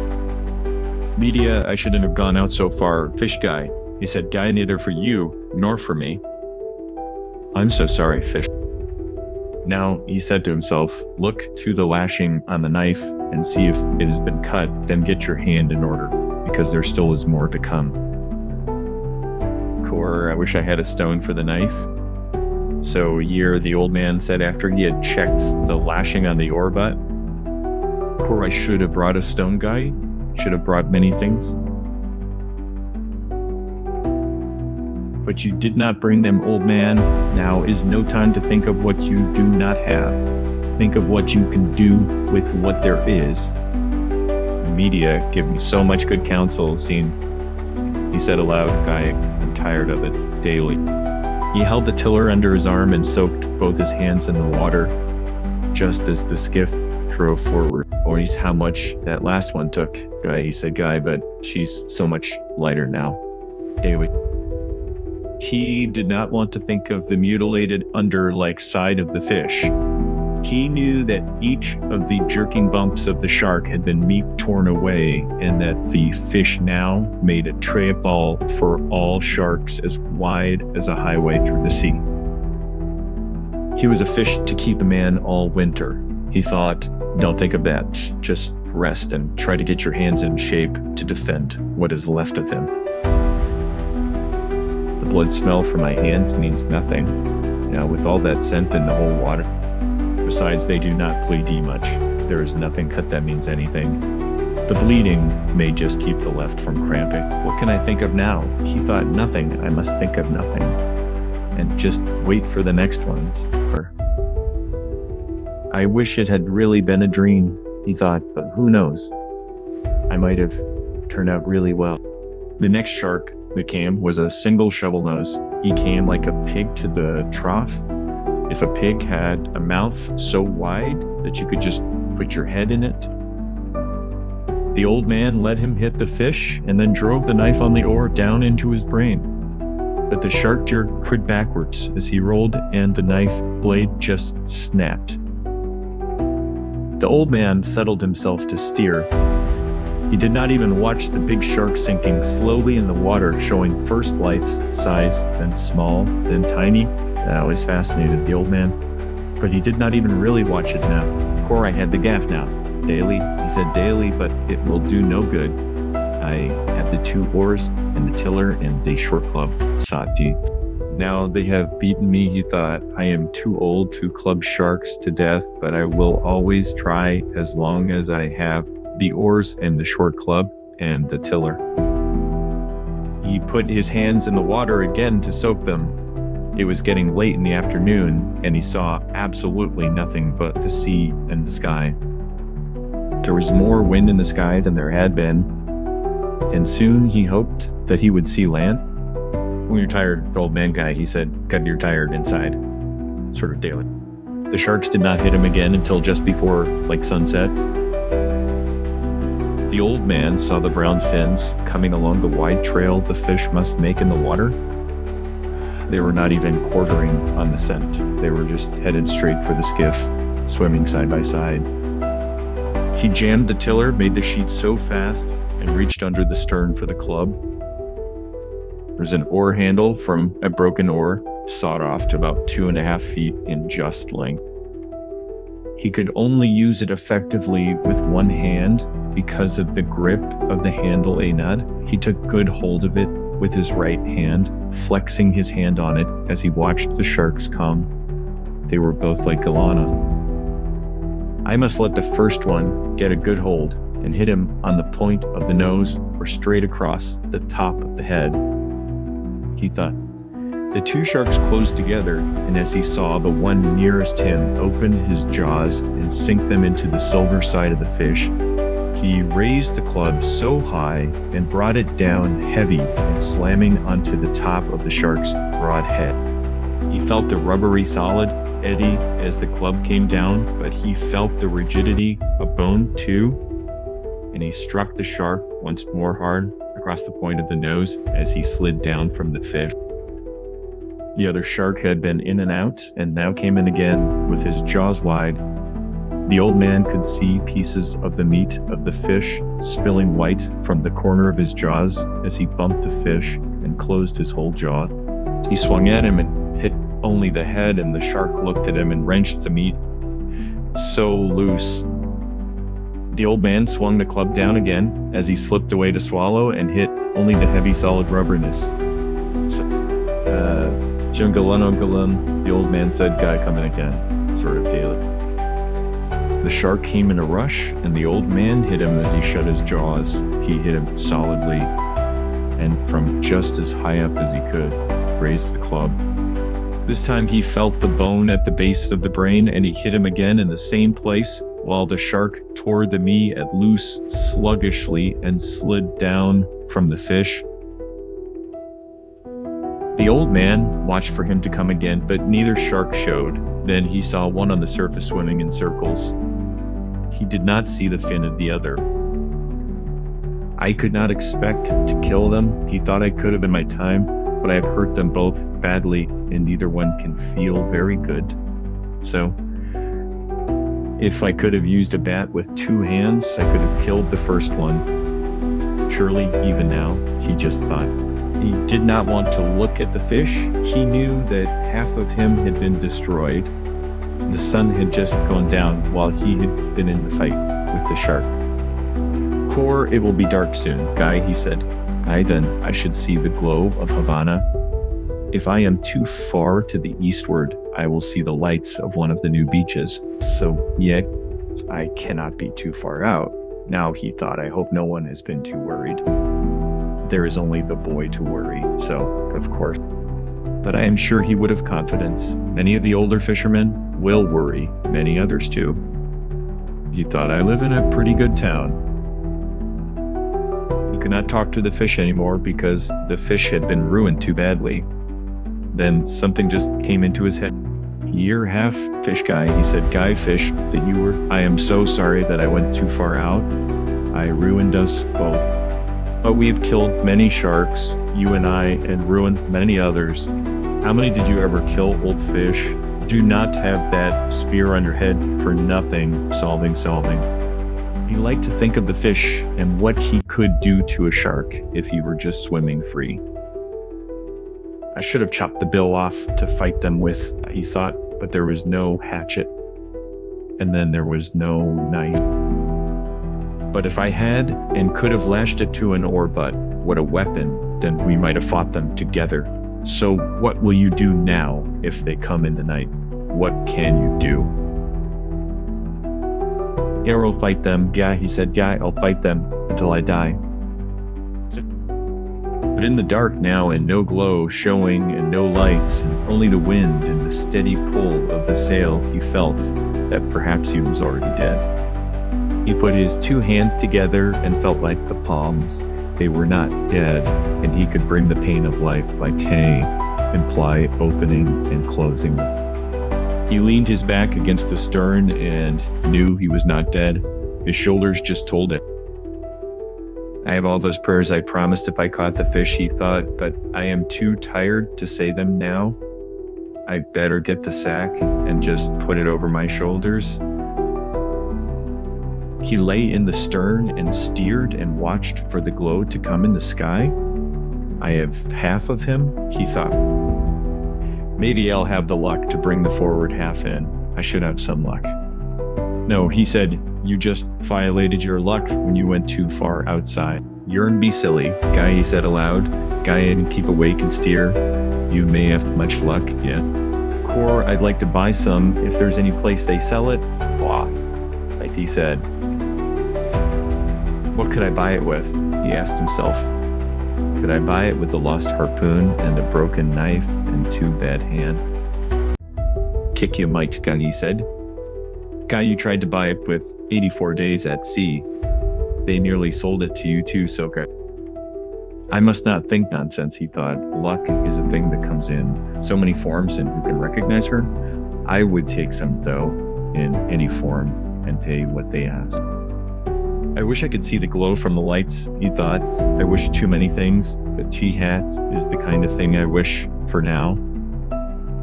He tried to settle more comfortably to steer in from his pain. He knew he was not just dead. He saw the reflected glare of the lights of the city at what must have been around 10 o'clock at night. So they were only perceptible at first, as the light is in the sky just before the moon rises. And they were steady to see across the ocean, which was pretty rough now with the increasing breeze. He steers inside of the glow, and he thought that now soon he must hit the edge of the stream. Now it is over, he thought. Maybe they will probably hit me again, but what can a man do against them in the dark without a weapon? He was so stiff and sore now, and his wounds and all of the strained parts of his body hurt with the cold of the night. I hope I do not have to fight again, he thought. I hope so much I do not have to fight again. But by midnight he fought, and this time he knew the fight was useless. They came in a pack, and he could only see the lines in the water that their fins made and their phosphorescence as they just threw themselves on the fish. He clubbed at heads and heard the jaws chop and the shaking of the skiff as they took hold just below. He clubbed desperately at what he could only feel and hear, and he felt something seize the club, and it was just gone. He jerked the tiller free from the rudder and beat and chopped with it, holding it in both hands and just driving it down again and again. But they were up to the bow now and driving in one after the other and together, tearing off the pieces of meat that show and glowing just below the sea as they turned to come once more. One came finally against the head itself, and he knew that it was over. He swung the tiller across the shark's head where the jaws were caught in the heaviness of the fish's head, which would not just tear. He swung it once and twice, and again he heard the tiller break, and he just lunged at the shark with his splintered butt.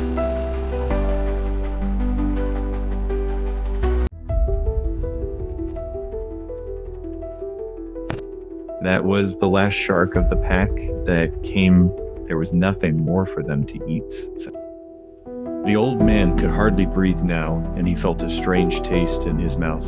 It was coppery and sweet, and he was afraid of it for a moment, but there was not so much of it.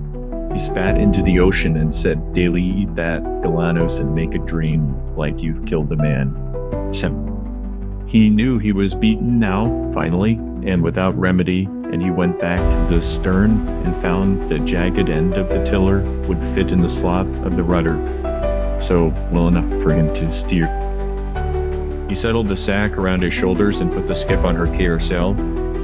He sailed lightly now, and he had no thoughts nor any feelings of any kind. He was past everything now, and he sailed the skiff to make his home port as well, and as so intelligently as he could. And the night sharks hit the carcass as someone might pick up crumbs from the table. So the old man paid no attention to them and did not pay any attention to anything except just steering. He only noticed how lightly and how well the skiff sailed. Now there was no great weight like the cider.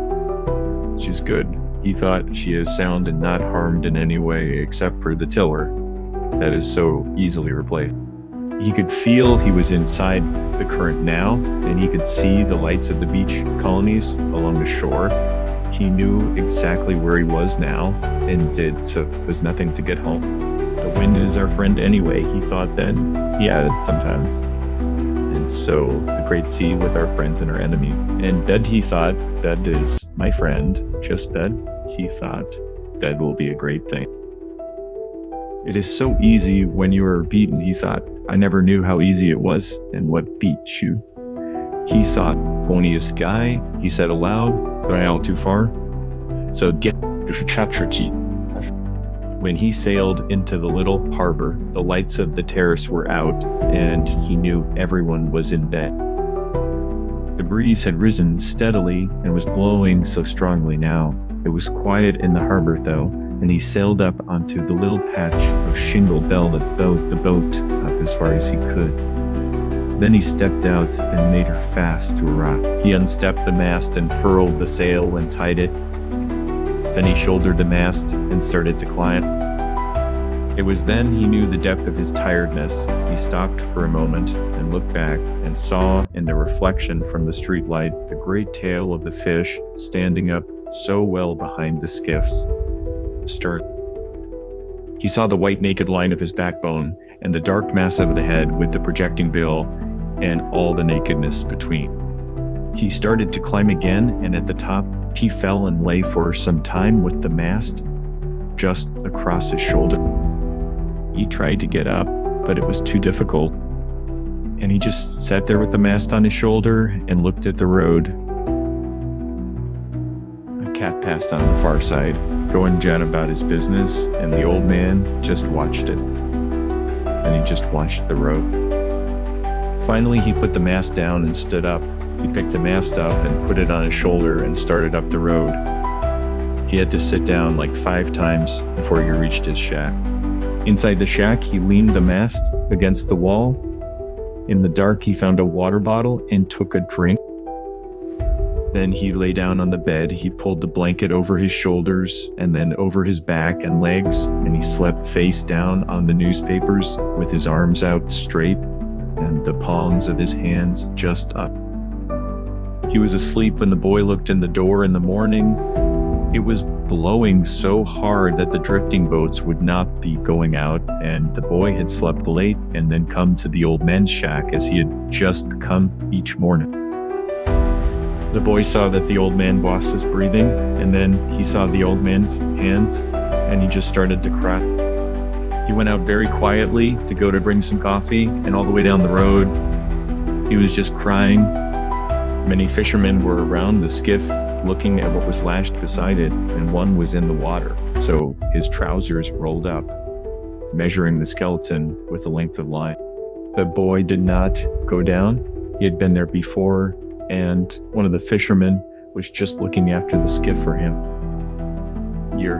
How's he, guy? One of the fishermen shouted.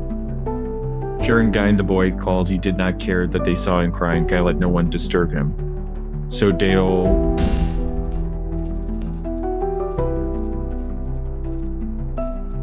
audited. Good. Oh, Guy. He went into the terrace and asked for a can of coffee. You're hot and with plenty of milk and sugar in it, sort of.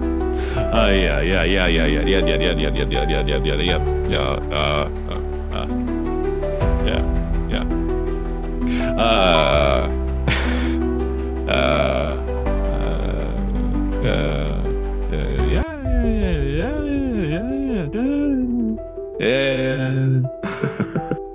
Year afterwards, I will see what he can eat. So, right. Media what a fish it was. Sonic, the proprietor, said, God, there has never been such a fish. Those were 2 fine fish you took yesterday to date. You're my fish, God, the boy said, and he just started to cry again. Do you want a drink of any kind? Guy, the proprietor asked. Cord, the boy said. Gil, tell them not to bother Santiago. I'll be back. Tell him how sorry I am. And John 10 is, Benjar, the boy said. The boy carried the hot can of coffee up to the old man's shack and sat by him until he woke. Once it looked as though he were waking, but he had gone back into heavy sleep, and the boy had gone across the road to borrow some wood to heat the coffee. Finally, the old man woke. Sit up. Got the boy said, Guy, drink this, Guy. He poured some of the coffee in a glass. The old man took it and drank it. They beat me, Manolin, Guy, Italy, like they truly beat me. David. He didn't beat you, not the fish, sort of right. Honest note, truly it was afterwards. Okay. Your Pedrico is looking after the skiff and the gear. So, what do you want done with the head, Daily? Let Pedrico chop it up to use in fish traps, so glad. David.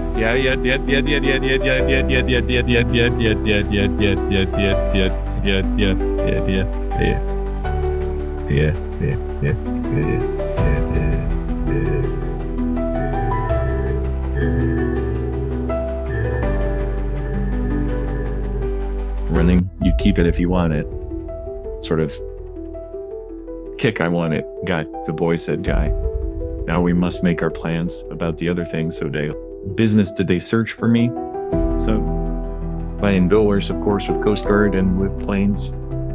Kicking the ocean is very big, and a skiff is small and hard to see, Guy the old man said. He noticed how pleasant it was to have someone to talk to instead of speaking only to himself and to the sea. Daily, I missed you, Lean, he said. Daily, like what did you catch? Year, the first day, one the second, and two the third. So daily.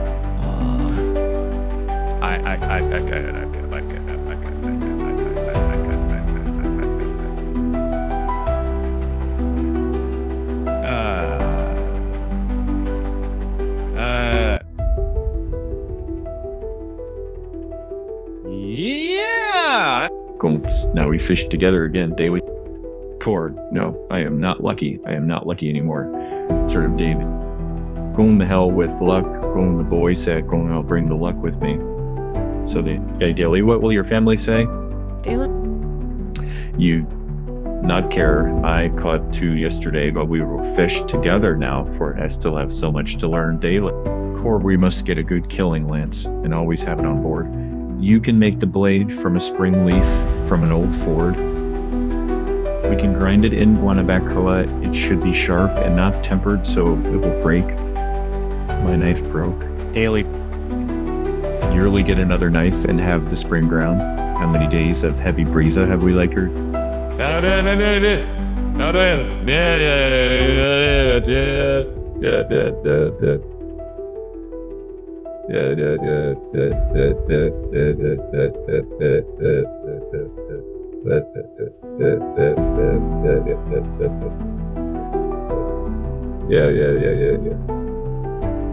Year, I will have everything in order. Go, the boy said.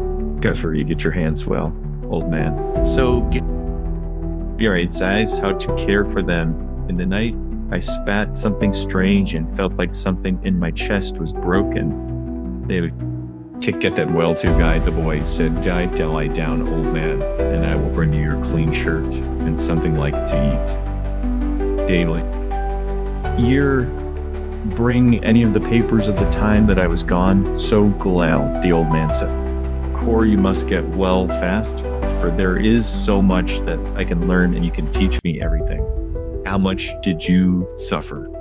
Auden Guinea Gidley said, Core ill, bring the food and the papers. Guy, the boy said, Guy, rest. Well, old man, I will bring stuff from the drugstore for your hands. So the business, don't forget to tell Pedrico the head is like his guide. Adif, no, I will remember, Guy. As the boy went out the door and down the worn Coral Rock Road, like he was crying again.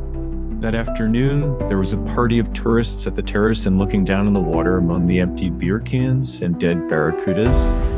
A woman saw a great long white spine with a huge tail at the end that lifted and swung with the tide, while the east wind blew like a heavy, steady sea outside the entrance to the harbor.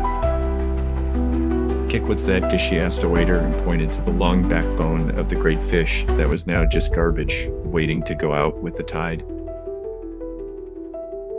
Urine guide got said, Guide a sharp guide. He was meaning to explain what had happened. Tables and cha-cha race, touching into right from rover. Reminded no sharks had such handsome, beautifully formed tails. Sort of all I didn't either. Gary, her male companion said. Up the road in his shack, the old man was sleeping again. He was still sleeping on his face, and the boy was sitting by him, watching him. The old man was always dreaming about the lion.